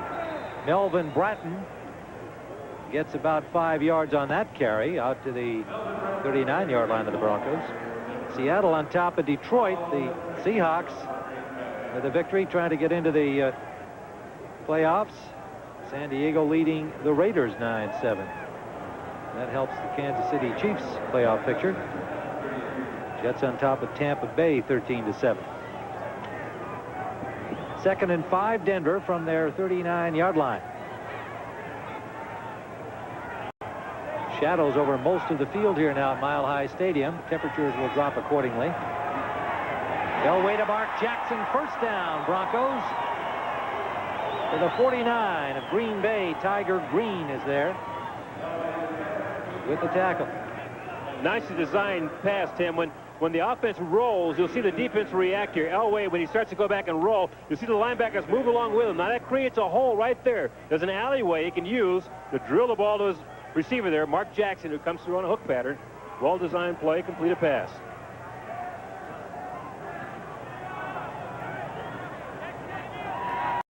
First down, Denver, 48-yard line of Green Bay. Little draw play. Humphrey gets only about a yard. Mark Murphy came up from safety to make the tackle and got help there from Johnny Holland. First down draw. Again, the Broncos are going in sort of a pass-oriented type of an attack here. On first down, instead of running a play with, something off tackle or a sweep or something, they decided to run a draw action, simulate pass, and then run the ball. So they're trying to keep that defensive line off balance.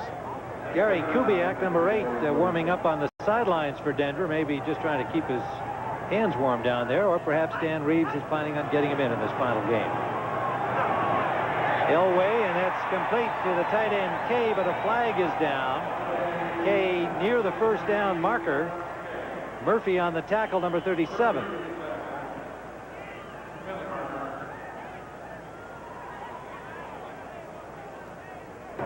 Offside, nose guard on the defense. Penalty be declined. First down. Penalty against the Packers. First down, Denver at the Green Bay 37-yard line now. We mentioned Seattle in the lead over Detroit at Seattle today. They can claim the 5th playoff berth in the AFC with a win over the Lions if Houston is the loser tonight to Pittsburgh. Had Cincinnati lost today, they would win with a victory over Detroit, but Cincinnati beat Cleveland. Delay of game offense, still first down. Twice now the Broncos have taken delay of game penalties, Herb. Well, there's a man responsible right there, number 7. The quarterback has to get that ball snapped in time, and he had plenty of time to get to the line and do that, but it's the second time today Elway has run out of time before the ball was snapped. It just shouldn't happen. 1st and 15 now back out at the Green Bay 42 near the 43-yard line. Young goes wide right. Mark Jackson comes out to the left. Vance Johnson has not returned since suffering that calf injury back early in the first quarter. Play action fake to Humphrey. And that is complete to Chris Berholtz, the tight end number 86, getting his first catch of the day.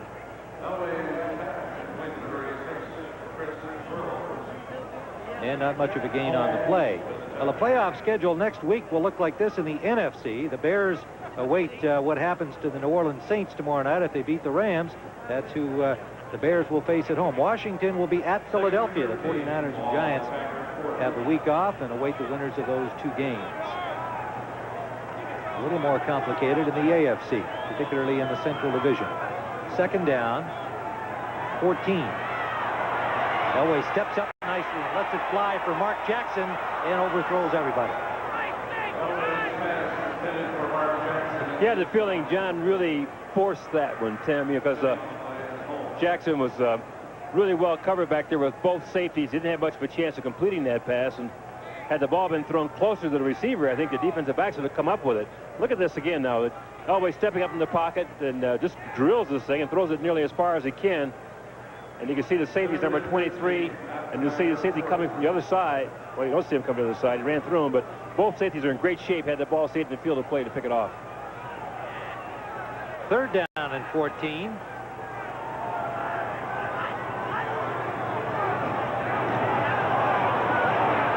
Elway rolls to his right and now finds Jackson and makes a nice catch. Despite having Butler wrapped around his leg, Jackson to the 15-yard line of Green Bay. Tim, this is what Elway was telling us yesterday. I feel more comfortable rolling out of that pocket. I can buy time. You know, so many quarterbacks, when they go down, get hurt in the pocket. Now, this is a designed rollout. He drops back on the straight back and then rolls to his right. Now, Jackson is the primary receiver coming all the way across field, and Elway, once he gets outside of the defensive end, has lots of time to measure himself to make this throw. 1st down at the 15-yard line of Green Bay.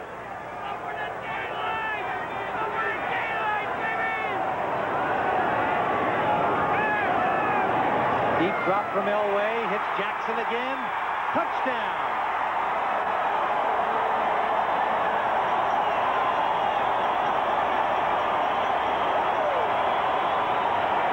Well, the Packers were only one of 3 teams Elway has not thrown a touchdown pass against, and he has now erased that from the board with this strike to Jackson.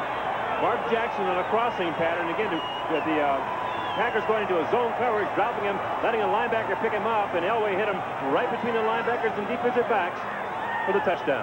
A 15-yard pass from John Elway to Mark Jackson. Treadwell for the point after.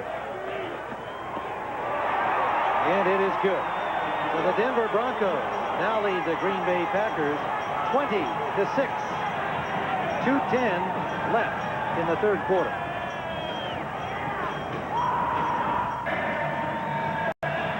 Tim Ryan with Irv Cross at Mile High Stadium, where the Broncos have taken a 20-6 lead on a 15-yard pass from Elway to Mark Jackson.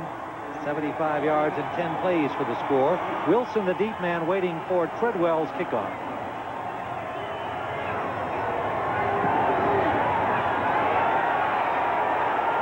Wilson from a yard deep.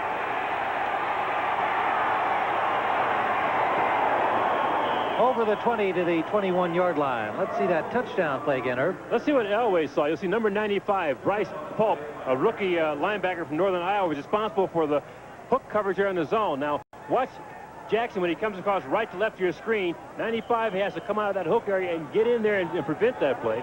Jackson beats him in there for the touchdown. Mark Jackson, a couple of drops last week and one here earlier today, but comes up with a couple of big plays on that drive. 75 yards for the score. Yelwig up the middle, in and out of the hands of Sharp, picked off. Wyman Henderson still going. Yelwig had the ball in the hands of Sterling Sharp, but it came right through. And another turnover, 3 costly ones today for the Packers, and that has been the problem all season long. Turnover was always hurt, Tim, but this one really hurts because it really was a completed pass. Sterling Sharp had this ball in his hands, and then boom, right off a shoulder pad, and Wyman Henderson picks it off. Now, most teams have an interception return. Now, the Broncos will do that. They'll take that interceptor and lead him to the far sideline. Wyman Henderson picked up a good wall of blockers there, coming up inside, near the 10-yard line for the Broncos. Gary Kubiak now at quarterback, replacing Elway. And they give us to Sammy Winder. Not much for him. Stopped at the line of scrimmage. Harris making the initial contact. Gary Kubiak, the 8th-year backup from Texas A&M, drafted number 8 back in 1983 by the Broncos. Has been a loyal and supportive number 2 behind John Elway. Well, Tim, you know that when Elway talked about having more input in the offense, he was also talking about Kubiak. Now, both Elway and Kubiak meet with the coaches on Mondays and then on Fridays to go over the passing game plan. So these guys have a in-depth knowledge of the passing attack. Inside handoff. That is Melvin Bratton getting to about the 6-yard line. Without even knowing what the play is going to be, I think some way Dan Reeves would like to call some kind of a play where Sammy Winder will end up with the ball. Because he told us the other day, he said, I would love to see Sammy get in the end zone and do his Mississippi Mud routine. Because this will be his last opportunity here as a Bronco, because he has announced his retirement. Oh, gee, he's coming off the field. Okay, it won't happen. Steve Sewell has gone in offensively. Role player on these passing situations frequently as the running back who can catch the ball out of Oklahoma. And that's going to bring us to the end of the 3rd quarter with the score, Denver 20 and Green Bay 6.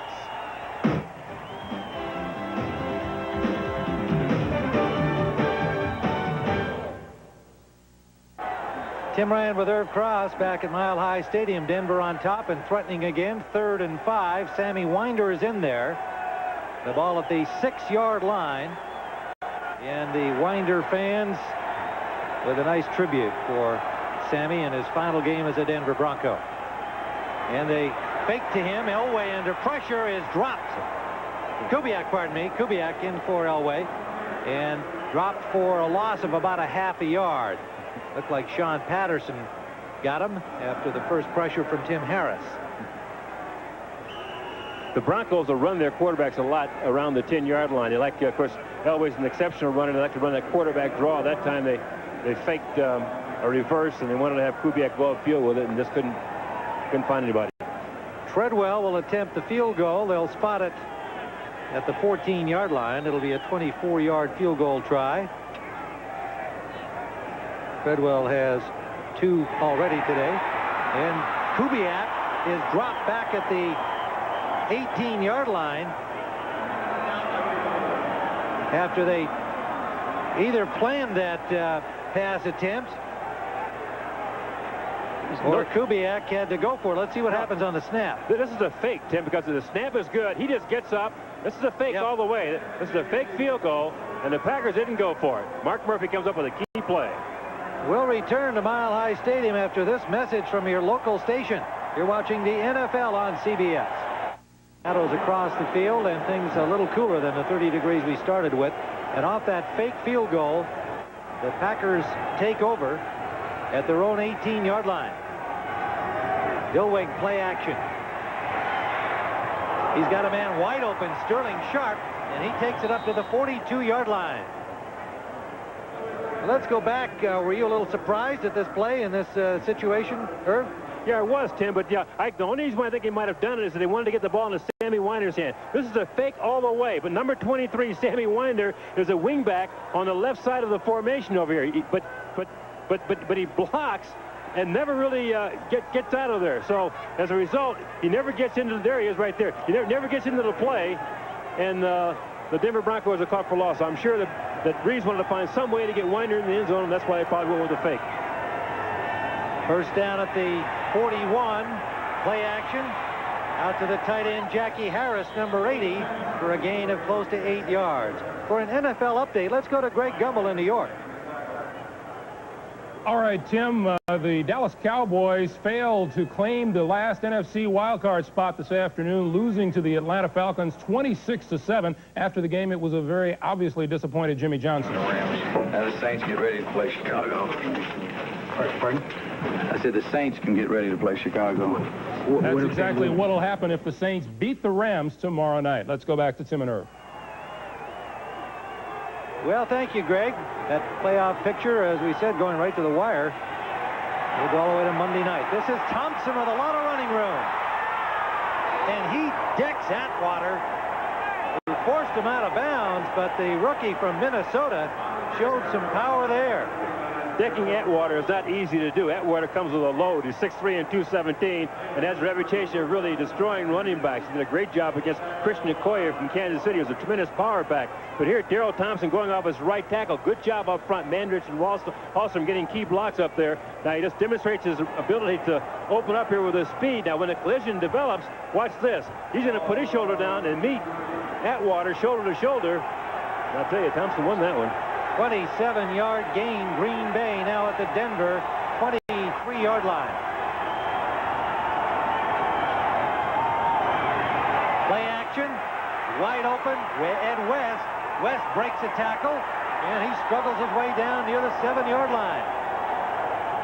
Ed West, who committed a costly fumble that led to a Denver score earlier, comes up big here. I'm sure he'd like to go ahead and find a way to try to make up for that fumble. West is on the far side of his screen at tight end. What he'll do is come down inside, realize there's no one there to fake to. He's going to really fake a block. They come back outside into the flat. Dilweg picks him up out there, and he makes good yardage before Dennis Smith finally forces him out with some help from his teammates, Carl Mecklenburg. So the Packers knocking on the door at the 7-yard line. Early here in the fourth quarter, 11:37 to play in regulation time. They trail 20-6. Play action again, and the pass overthrown, intended for Woodside. Had he given the ball to Haddix, I think Haddix would have been in the end zone. That's right. Looks like the Bronco defense is playing pass all the way here. They had like a wide charge where the defensive lineman sort of opened up and came outside. What they want to do is try to keep Dilweg in the pocket, and had that ball been handed off to the running back, number 35, he would still be running, I think, because the middle was wide open. But that's part of the guessing game. Holmes back in defensively. Galloway had been in for a few plays for the Denver Broncos.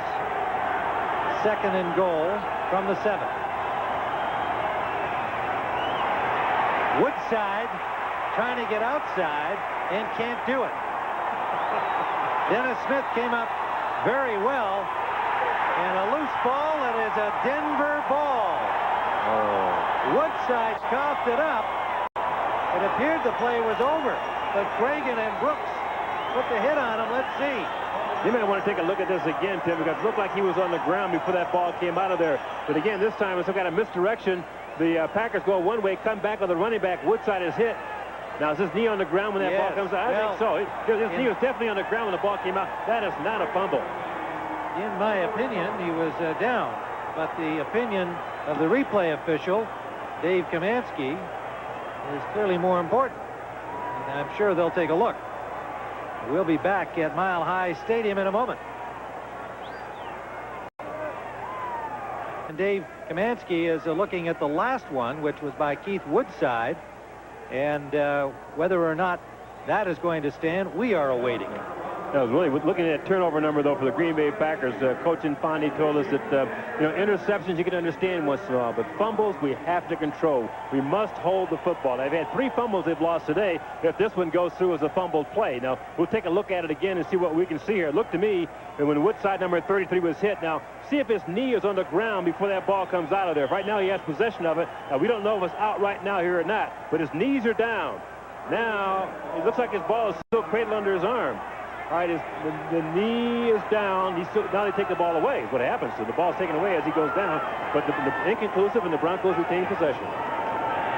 So 4 Green Bay turnovers have really put them in deep trouble, and here is a wide open hole for Sammy Winder, who brings it up to the 28-yard line of Denver. Tim, you won't find many players as popular anywhere with their home teams as Sammy Winder. Boy, he's just a guy who's just worked and plugged away all of his career here with the Broncos. 9 years here, not real fast, not real strong, but as tough as nails. He's going to go back to Jackson, Mississippi after today's game and go home where he lives and go in this heavy construction business. I asked him how he got in that business. He said, well, I bought some property down there, and a guy came up with a bulldozer to clear it out for me, charged me $3,500 after working for only 1 day. He said, you can make that kind of money, that's the business I want to be in. So he's in that business. What a guy. All kinds of action along the line here. Flags fly in all directions. 4 of them in all. Winder's got 36 yards rushing today. He's had only 40 all season coming into the game. Encroachment prior to the snap, number 88 offense, still first down. So the call against Clarence Kay of Denver. Quite a career for the man you were just talking about, Herb. Rushing over 5,000 yards, and those were really tough rushing yards, running inside for the Broncos and scoring 39 touchdowns, and does a pretty good job receiving the football. But the thing with him, though, I think, Tim, he's a quiet guy. He's a kind of a player who leads by example. He's not a rah-rah gung-ho fella, but if you need 3rd and 1, he's the man to give the ball to. Winder again. Not much on that one, as the Packers responded well. Holland, Harris out there on the left side. Green Bay with that fumble lost, just continuing to add to their giveaways this year. They came into the game with 17 interceptions, 14 lost fumbles. They've lost 2 more fumbles, 3 fumbles today, and an interception by Wyman Henderson. So 4 more turnovers today. John Elway encouraging Gary Kubiak. In fact, looks like he's trying to change the play for him. Don't run that one. Look at this thing. That's right. Kubiak says, maybe you're right. Coming out, yeah. So we'll be back at Mile High Stadium in a moment. There's a Mobil 1 synthetic motor oil. Isn't your car worth the extra protection? AT&T, the right choice. And by Dean Witter. Dean Witter measures success one investor at a time.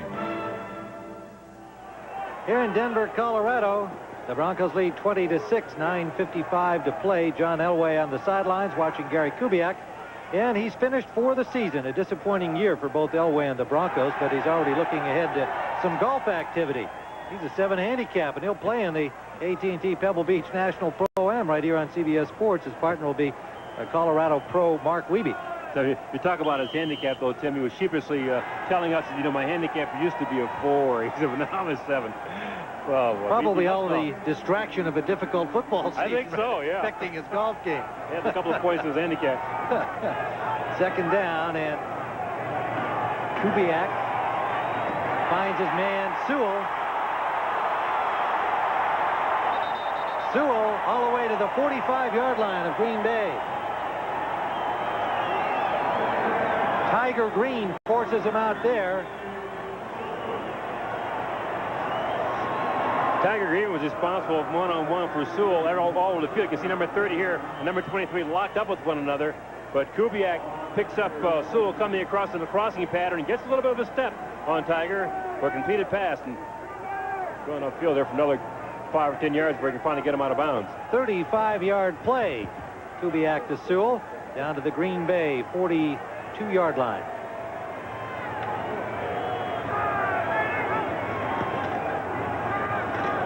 Bratton about a yard.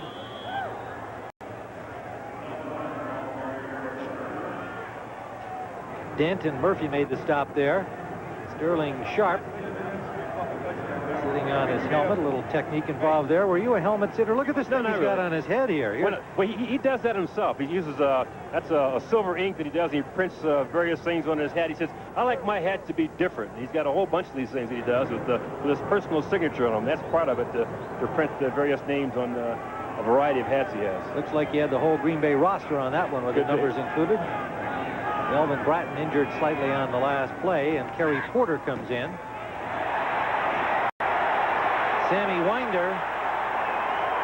A flag thrown as Winder hauled down after a gain of about 5, and likely a face mask call, and that will possibly give them the first down.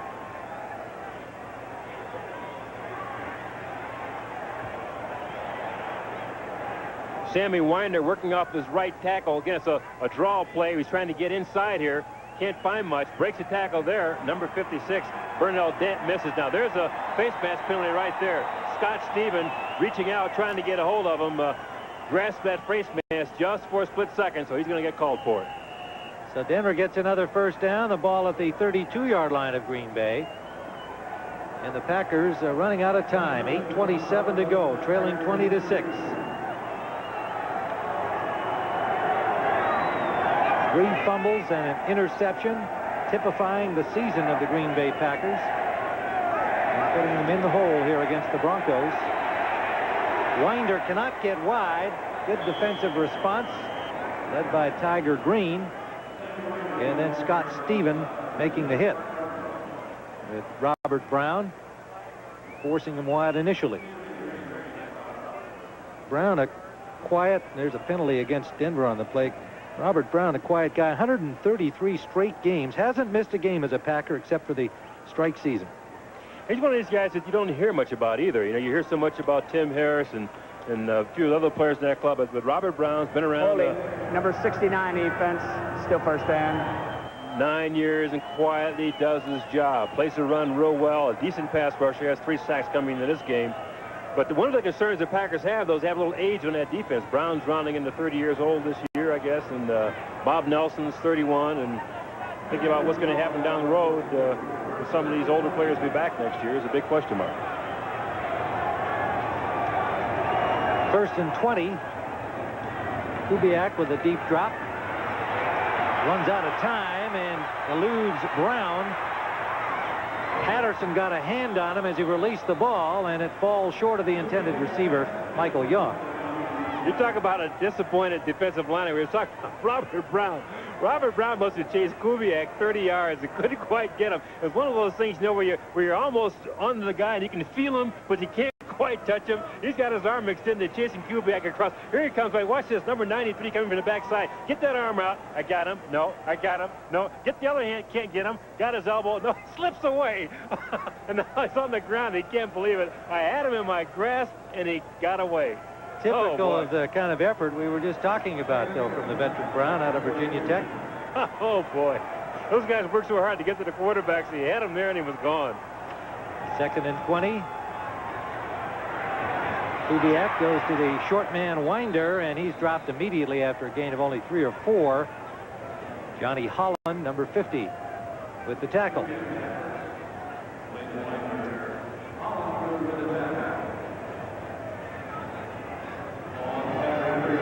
Denver Broncos trying to wind up with a victory here to give them just 5 on the season. Hard to believe. A year ago they were in the Super Bowl.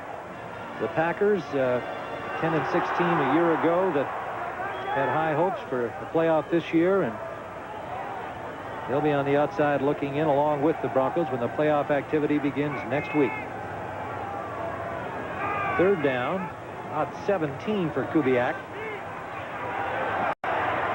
Fakes and runs, and has the first down to the 20-yard line of Green Bay. Flags fly as punches fly. I hate to see this because it's been a pretty well-played game for two teams who really don't have a great deal of stake except pride. I'd like to see them go out on a good note. They've played hard throughout the course of this game. You don't want to really see these penalties come about. What you're seeing really, Tim, is frustration. And the Packers haven't had the kind of a season they had hoped to have. Now they're in a game where they came in thinking they could beat the Denver Broncos. Looks like they're not going to do it today. And you're a little frustrated. You want to take it out on somebody, and you wind up swinging at people when the plays are over, and you just don't want that. And Fondy doesn't believe in that, and the organization doesn't believe in it. You just hate to see that happen during the course of a football game, and all it is tempers flaring because guys are just a little frustrated. Mark Lee was the guy throwing the punches for Green Bay, trying to put a little hurt on receiver Michael Young. It was actually away from the ball. They had their own little duel going on there. Well, what you don't know about defensive backs and receivers, though, Tim, is sometimes you get locked into a guy, and maybe it starts in the first quarter, and something happens. We have personal foul, number 22 and number 36 defense. Personal foul, number 83 offense. All players are ejected. Oh, boy. And that's a pretty severe penalty. All three players are leaving the game. But to finish my thought, Tim, oftentimes defensive backs and wide receivers will get locked into each other, and there's conversation going through the entire game. And then something happens where these things just flare up, and you get this sort of thing. You have tempers flare, and for a few seconds, you forget that you're playing a football game, and you wind up swinging at people because you're taking out your personal frustration, and it results, as it is right here, being ejected from the game. Leroy Butler will go along with Mark Lee, and Mark Murphy complaining about it. And Michael Young, the receiver. It's really too bad, too, because Michael Young is an even-tempered guy. So is Mark Lee. They wouldn't normally do this, but tempers flared and got out of control. So their 1990 season ends a little prematurely. 6:43 short of the actual end of the season. We're at Mile High Stadium in Denver, where the lights are on now in the stadium as the Denver Broncos appear headed to a victory here that will give them only 5 on the season against the Green Bay Packers. 20-6. Jerry Seaman still discussing it with his officials. Mark Lee and Butler are pleading their case, evidently. Tim Ryan and Irv Cross watching this season finale at Denver. Gary Kubiak came in to replace John Elway after the Broncos had a commanding lead. Anthony Dilweg has gone all the way at quarterback for Green Bay. Of course, Don Mikowski injured out for the season several weeks ago, and tremendous loss to the Green Bay hopes for a playoff. This is interesting, Tim. The officials are considering whether or not they should have these fellow players ejected. Now, Jerry Seaman already announced that Leroy Butler, number 36, and number 22, Mark Lee from the Green Bay Packers, should be ejected. He's taking them over now. He'll talk to Coach Infanti to tell him what the ruling is here. And then Michael Young for the Denver Broncos, 83, should also be ejected. Now, what he'll do now is go over to Lindy Infanti and tell them why he's being removed from the game. In the spirit of the season, they might have decided that with only 6:43 left in the 1990 year that they let these guys finish the game. I mean, well, I don't know. If he committed a foul, he has to go. Oh, you're tough, Herb. You old Scrooge. Well, that's the rule book. We're on 22 of the defense, 83 of the offense. 36 was not involved in the play. All right. Okay, well, I didn't see Leroy Butler in that. And well, Butler's quite a defense attorney. He was in there pleading his case and won. Yeah. So Lee and Young go. 6:43 to go. And as you can see what's happened here so far, 4 field goals started the game, 2 by each team, leaving it 6-6 at the half. And then Bobby Humphrey scored following a Green Bay turnover. He went 5 yards in for the score. And then Jackson with a 15-yard scoring pass from John Elway. And it's been Kubiak since that time at quarterback for Denver. They have it as play resumes at the 21-yard line of Green Bay. Winder to the 13-yard line. And every Winder carry gets a little louder roar from the crowd. If he winds up in the end zone, this place will go crazy because he has something he calls his Mississippi mud routine he does in the end. I've never seen him do it. Whatever it is, though, it's really a riot. He said he's going to come up with a special Mississippi mud performance today if he gets to the end zone. 46 yards rushing on the day. That is more in one game than he had all season long in a relief role. Just 40 coming into the game. Second down, about 3 for a first down. That would get them to the 11-yard line of the pack. Melvin Bratton, and he'll be close to the first down. They have it. Broncos think they do have it. Tim, carrying through with this Mississippi mud routine now, if Sammy Winder scores and he starts to do his Mississippi mud routine, would you sing the Mississippi mud song for us? Last night you sounded pretty good. It's a treat to beat your feet in the Mississippi. Oh, okay. You bet. I promise it if it gets in there. I don't remember all the lyrics, but enough to give the fans the flavor and enough for them to say enough. Yeah. Oh, boy. They're going to measure Bratton's attempt for the first down, and he's got it.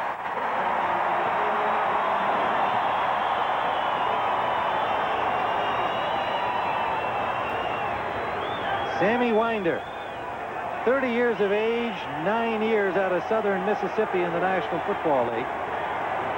Number 5 pick back in 1982. Second only to Floyd Little in all-time career rushing yardage and touchdowns for these Denver Broncos. 5-11 and counting down as they'll try to get Winder into the end zone somehow, some way. Play action. Kubiak. Interception by Ron Pitts. His teammates tell him don't come out. And that ends that opportunity for Winder, although had they scored, he probably wouldn't have gotten an opportunity. The pass was intended for the tight end K. That's right. Clarence K was the man in the end zone, but people are really disappointed that the Broncos gave that ball up because Winder didn't get in. Well, Ron Pitts keeps the Green Bay Packers alive here with an interception of Gary Kubiak in the end zone. 4:54 still to play. Dillweg will bring out the Packers from their own 20-yard line. Sammy Winder being recognized on the big screen here at Mile High Stadium. His farewell appearance. Interesting enough, Tim, Ron Pitts is in there for Mark Lee, who'd been ejected from the game. And Lee goes out a couple of plays and Pitts ends up with an interception from his position. Dillweg can't find an open man. Trying to make something happen now. Goes deep. He's got Fontenot. Fontenot eludes one man and gets down inside the 20 of Denver. Well played by both Dillweg and Fontenot as the experienced running back, seeing Dillweg trying to find an open man, got himself open. Tim, let's go back to that interception that the Broncos gave up. The Clarence K was the man that Kubiak was trying to hit number 88 in the end zone, but number 28, Ron Pitts, rises up here to pick it off. And, you know, it kind of felt, I don't know if Kubiak was upset with the interception or what. But anyway, so here comes Dillweg coming back. And this time, he goes upfield and hits Fontenot, who makes a key play for the Packers. 60 yards down near the 20 of Denver. Dillweg. Charles Wilson to the 9-yard line of the Broncos. Packers, if they can get one here, can make this interesting at the end. 4:36 still to play. I'll tell you, Timmy, what I see here is a team that's really fighting down to the wire. I mean, they had an interception deep in the end zone. The offense in 2 plays now have gone nearly the length of the field. They're on the 9-yard line after one long pass and then a completion there. So Green Bay still has that fight in them.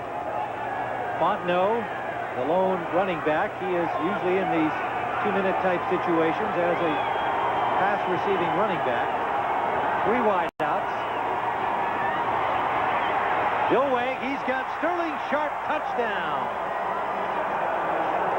Well, that'll make Mama Sharp happy. It won't make his brother Shannon too thrilled. But Denver still leads. But Green Bay really made this drive look easy. This is a quick slant. Dillweg taking a direct snap to the center, finding Sharp on a quick post, and the defensive back was nowhere to be seen. Wyman Henderson, number 24, is the man that lined up on that side, but he was nowhere around Sharp. He obviously dropped his coverage. Jackie for the point after.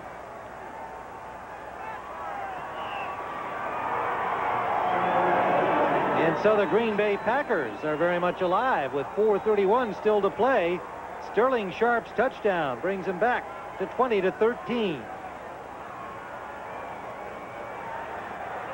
Sharp, who looked like he was just resting on the sideline when we last saw him with his baseball hat on of his own design, gets himself geared up, sore ribs and all, and scores a touchdown that closes the gap. Well, these two teams on the outside looking in at the playoff picture. But the AFC picture looks like this right now. Buffalo, Miami, the Raiders, and Kansas City all in. And Buffalo with their title already in hand and a home field advantage throughout the playoffs. The race for the final 2 spots. Pittsburgh plays tonight against Houston. Cincinnati won today over Cleveland. Seattle was leading Detroit at last report. And, of course, Houston, as we said, will meet the Steelers tonight.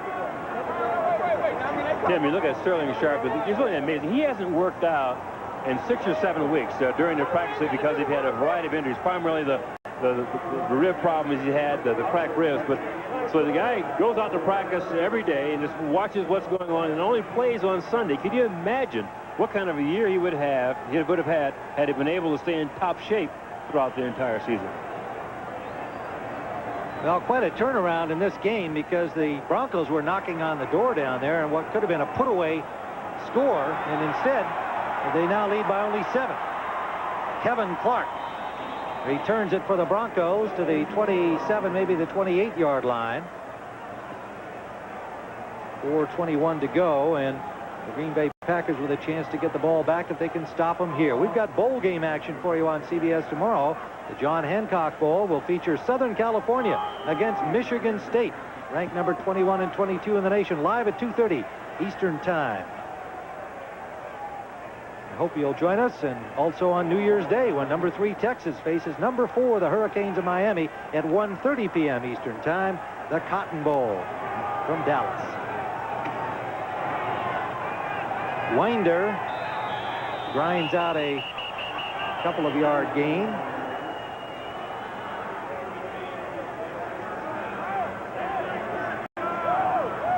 And Green Bay takes a timeout to get that clock stopped. 4:14 to go. Brown and Holland made the tackle on Winder.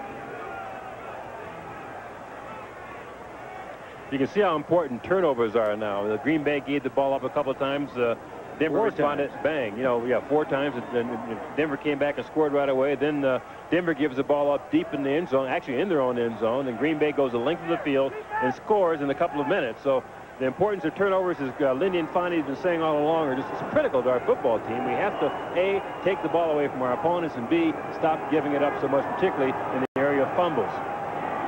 Seattle appears en route to a 9-7 season with a healthy lead over Detroit. And then they'll wait and see what happens tonight in that Pittsburgh-Houston game.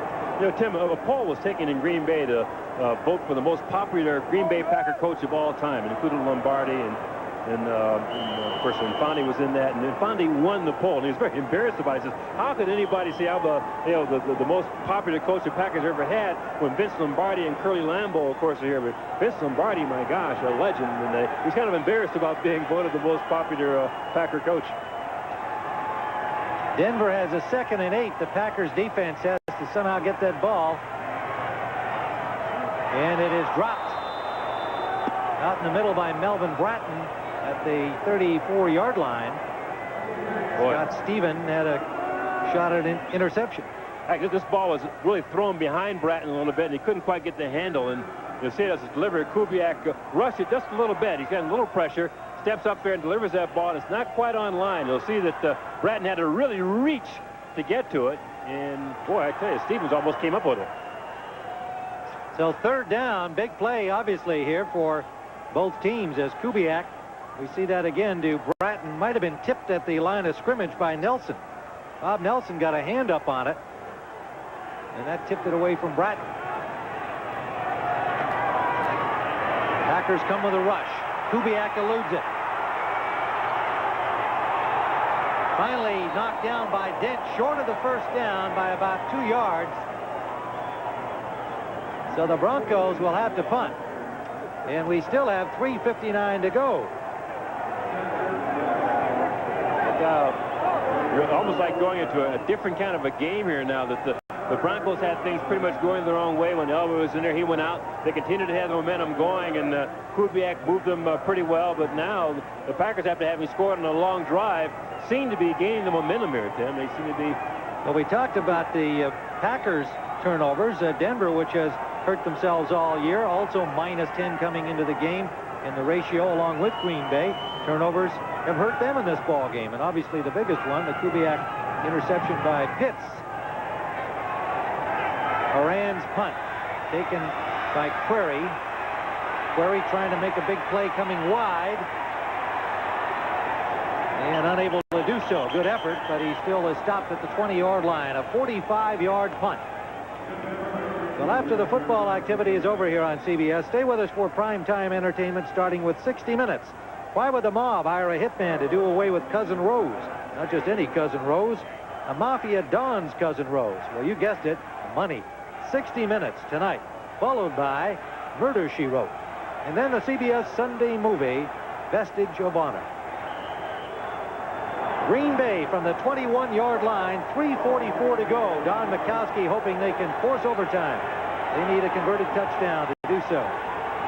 Dilweg, 15 of 23 passing, 232 yards, 1 touchdown, and 1 interception. A high snap. Dilweg trying to cover it at the 2-yard line. Does so.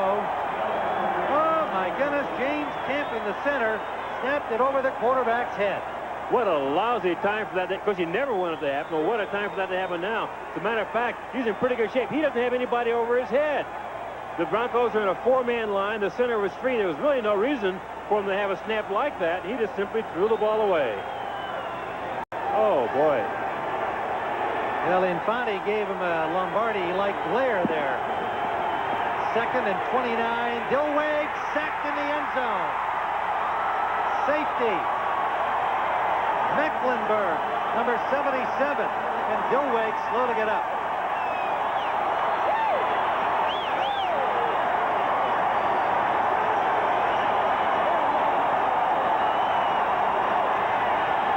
Tim, let's take a look and see what Dilweg saw. Number 77, Carl Mecklenburg, was lined up in his inside linebacker position on the left side of the screen. Now, Dilweg goes back to drop back to look upfield. He can't see 77 Mecklenburg coming from his backside. And Carl comes through spot-free for a 2-point play.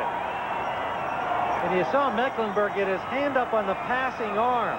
There's the experienced pass rusher, making sure Dilweg could not get rid of the ball. Right. Goes to the right arm first. Watch this, number 77. Hit that right arm. Bang. Can't get rid of it. 2 points. Well, a huge 2 points, clearly. Now the Packers would have to score twice. 3:24 to go, and they've got to give the ball to Denver. Carl Mecklenburg, outstanding Denver Bronco player for a number of years now, in his 8th at the University of Minnesota. Tim, both of his legs are bad. He has 2 bad knees, and right after the season's over, he's going into the hospital to have both knees scoped. There's Carl Mecklenburg, and you see the Raiders have clinched the AFC West title with a victory over San Diego. A bit of a struggle, but what a job Art Shell has done with the Raiders. 17-12 over San Diego today. Raiders, who were already in the playoffs, clinched the title with that victory today. I'd imagine you're going to hear some kind of a comment from Carl Peterson, who's president of the Kansas City Chiefs, though, about the Chargers playing a backup quarterback rather than their regular starter in that game against the Raiders. But here he is, Carl Mecklenburg, who's going to go in the hospital for surgery on both knees as soon as this season's over. So it'll be sometime next week. Green Bay took a timeout here before Bracken was to punt from the safety circumstance at the 20-yard line. And Denver is now realigning their return people. They were set up for it. For the Broncos, it looks like they're going to go to 5-11, 5th in the AFC West this year. The 4th straight Super Bowl team to miss the playoffs the following season. Kind of a remarkable stat. But mainly the worst record they've had since 1961. What success they've had under Pat Bowlen and his management and ownership here in Denver. For Green Bay, a disappointing year like the Broncos. Turnovers killed them. The loss of Mikowski going out on November 18th. And the 8th consecutive year they missed the playoffs. They just missed it last year, Irv. People thought they'd be in this year. But Tim, you know, because Lindy Infante will not accept any excuses. He'll say, we don't have any excuses. But golly, when you lose your starting quarterback to injury for most of the season, that has to hurt. When your offensive line comes into training camp late because of a contract dispute and you can't quite get that line solidified during the course of the season, that has to hurt. So the Packers, and of course they've had some injury problems as well too in the turnovers, but if they can come back in the training camp with everybody ready to go, they'll be okay next year. Packers have decided to have Jackie place kick the ball. It's their option. Bracken was out there to punt it. And he took himself off the field for some reason, whether it was wind, lights, whatever, but they've opted to, with the return that Denver showed, to try for the onside kick. And there it is. It It goes to the Denver Broncos, Steve Atwater, and he just makes sure he's got it for the Broncos at the 39-yard line of Green Bay. So we may get one more chance for Sammy Winder here with 3:20 still to play. Green Bay just changed their thinking there from giving the ball to Denver to trying the onside kick. Trying to keep possession. They need to score twice, obviously. Sure. I would guess, just knowing how Dan Reeves felt coming into this game, because it is Sammy Winder's last game as a Denver Bronco player. He's out, announced his retirement. He's only got 3 minutes and 20 seconds of football left, that Dan would figure some kind of way to get the ball in Winder's hands as much as possible to get him in the end zone. Winder with 10 carries has his 11th and gets about 6 to the 34-yard line.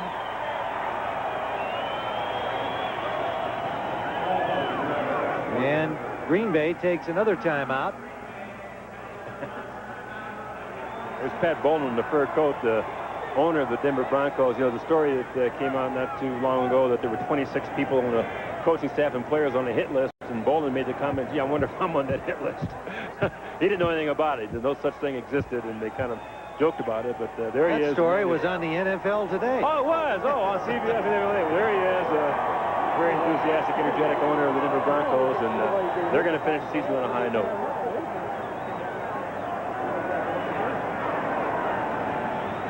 Well, their regular season schedule as a result of the 5th victory today and where they finished in their standings. Of course, their divisional games home and away against Kansas City, the Raiders, San Diego, Seattle, and then they'll face not a real overloaded schedule. They got to play the 49ers in either Philadelphia or Washington, but the rest of that fairly attractive.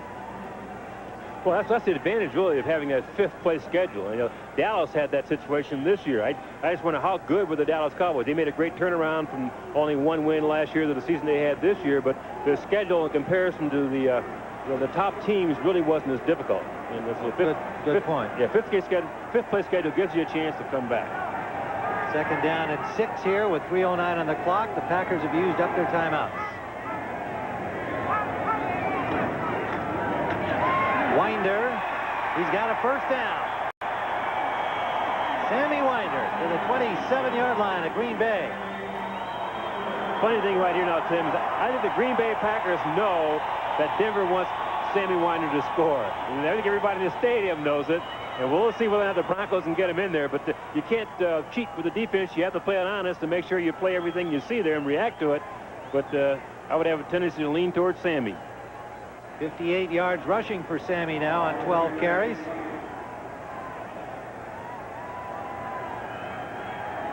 Nelson, Brock, and Brown across the front. Now they bring up the linebackers. They're looking for the Winder run.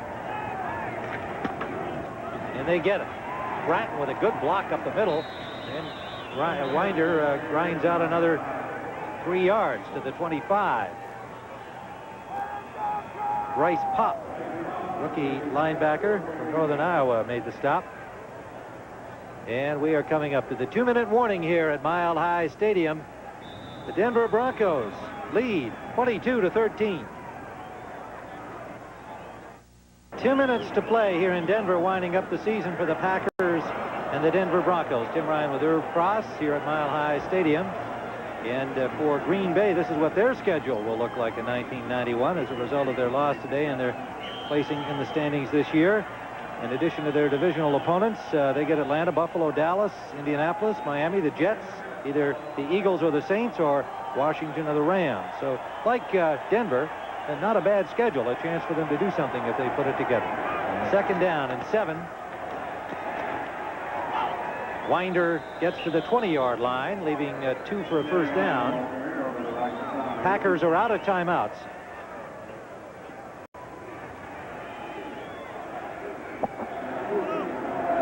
Well, we'd like to acknowledge these folks who bring you NFL football all season long. Coordinating producers of the NFL on CBS, Charles H. Milton III and Ed Gorin. And Chuck Milton, a resident of Colorado. Today's game produced by Daniel Forer, directed by Michael Arnold, associate producer Diane Patterson, broadcast associate Adam Berger.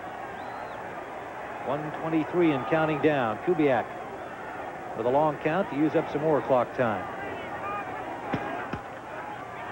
Winder has a hole. Winder pulled down at the 7-yard line by Tiger Green. Nearly broke loose. Oh, gee whiz. What a way. Here's Sammy coming off tackle again, gets a good block of his lead backer. The blocker, Melvin Bratton, skips off that block and then breaks the tackle there. Number 23, Tiger Green, is hanging on until help comes. And he hangs on long enough until he finally gets help from Bernal Dent. But Sammy is knocking at the door. 79 yards for Sammy Winder. The NFL Today was produced by Eric Mann and directed by Duke Struck. Senior producer David Winter, executive producer of CBS Sports Ted Shaker. So now they're just going to do a little kneel down here as this game will come to an end, and a chance for me to acknowledge two gentlemen who have worked so hard for us all season long, our statistician Dick Bossing and our spotter Terry Kane. And thank you gentlemen, for your fine work all year long. The Denver Broncos win their 5th. The Green Bay Packers lose their 10th. And that is it for the NFL season for these teams. Playoff action begins next week on CBS Sports. We hope you'll be with us on Sunday. The playoff matchups will be announced tomorrow as the NFL sorts out the times and the games in the various zones when the season is completed tomorrow night. Sammy Winder says farewell to the Denver Broncos. And we'll return to Mile High Stadium in a moment.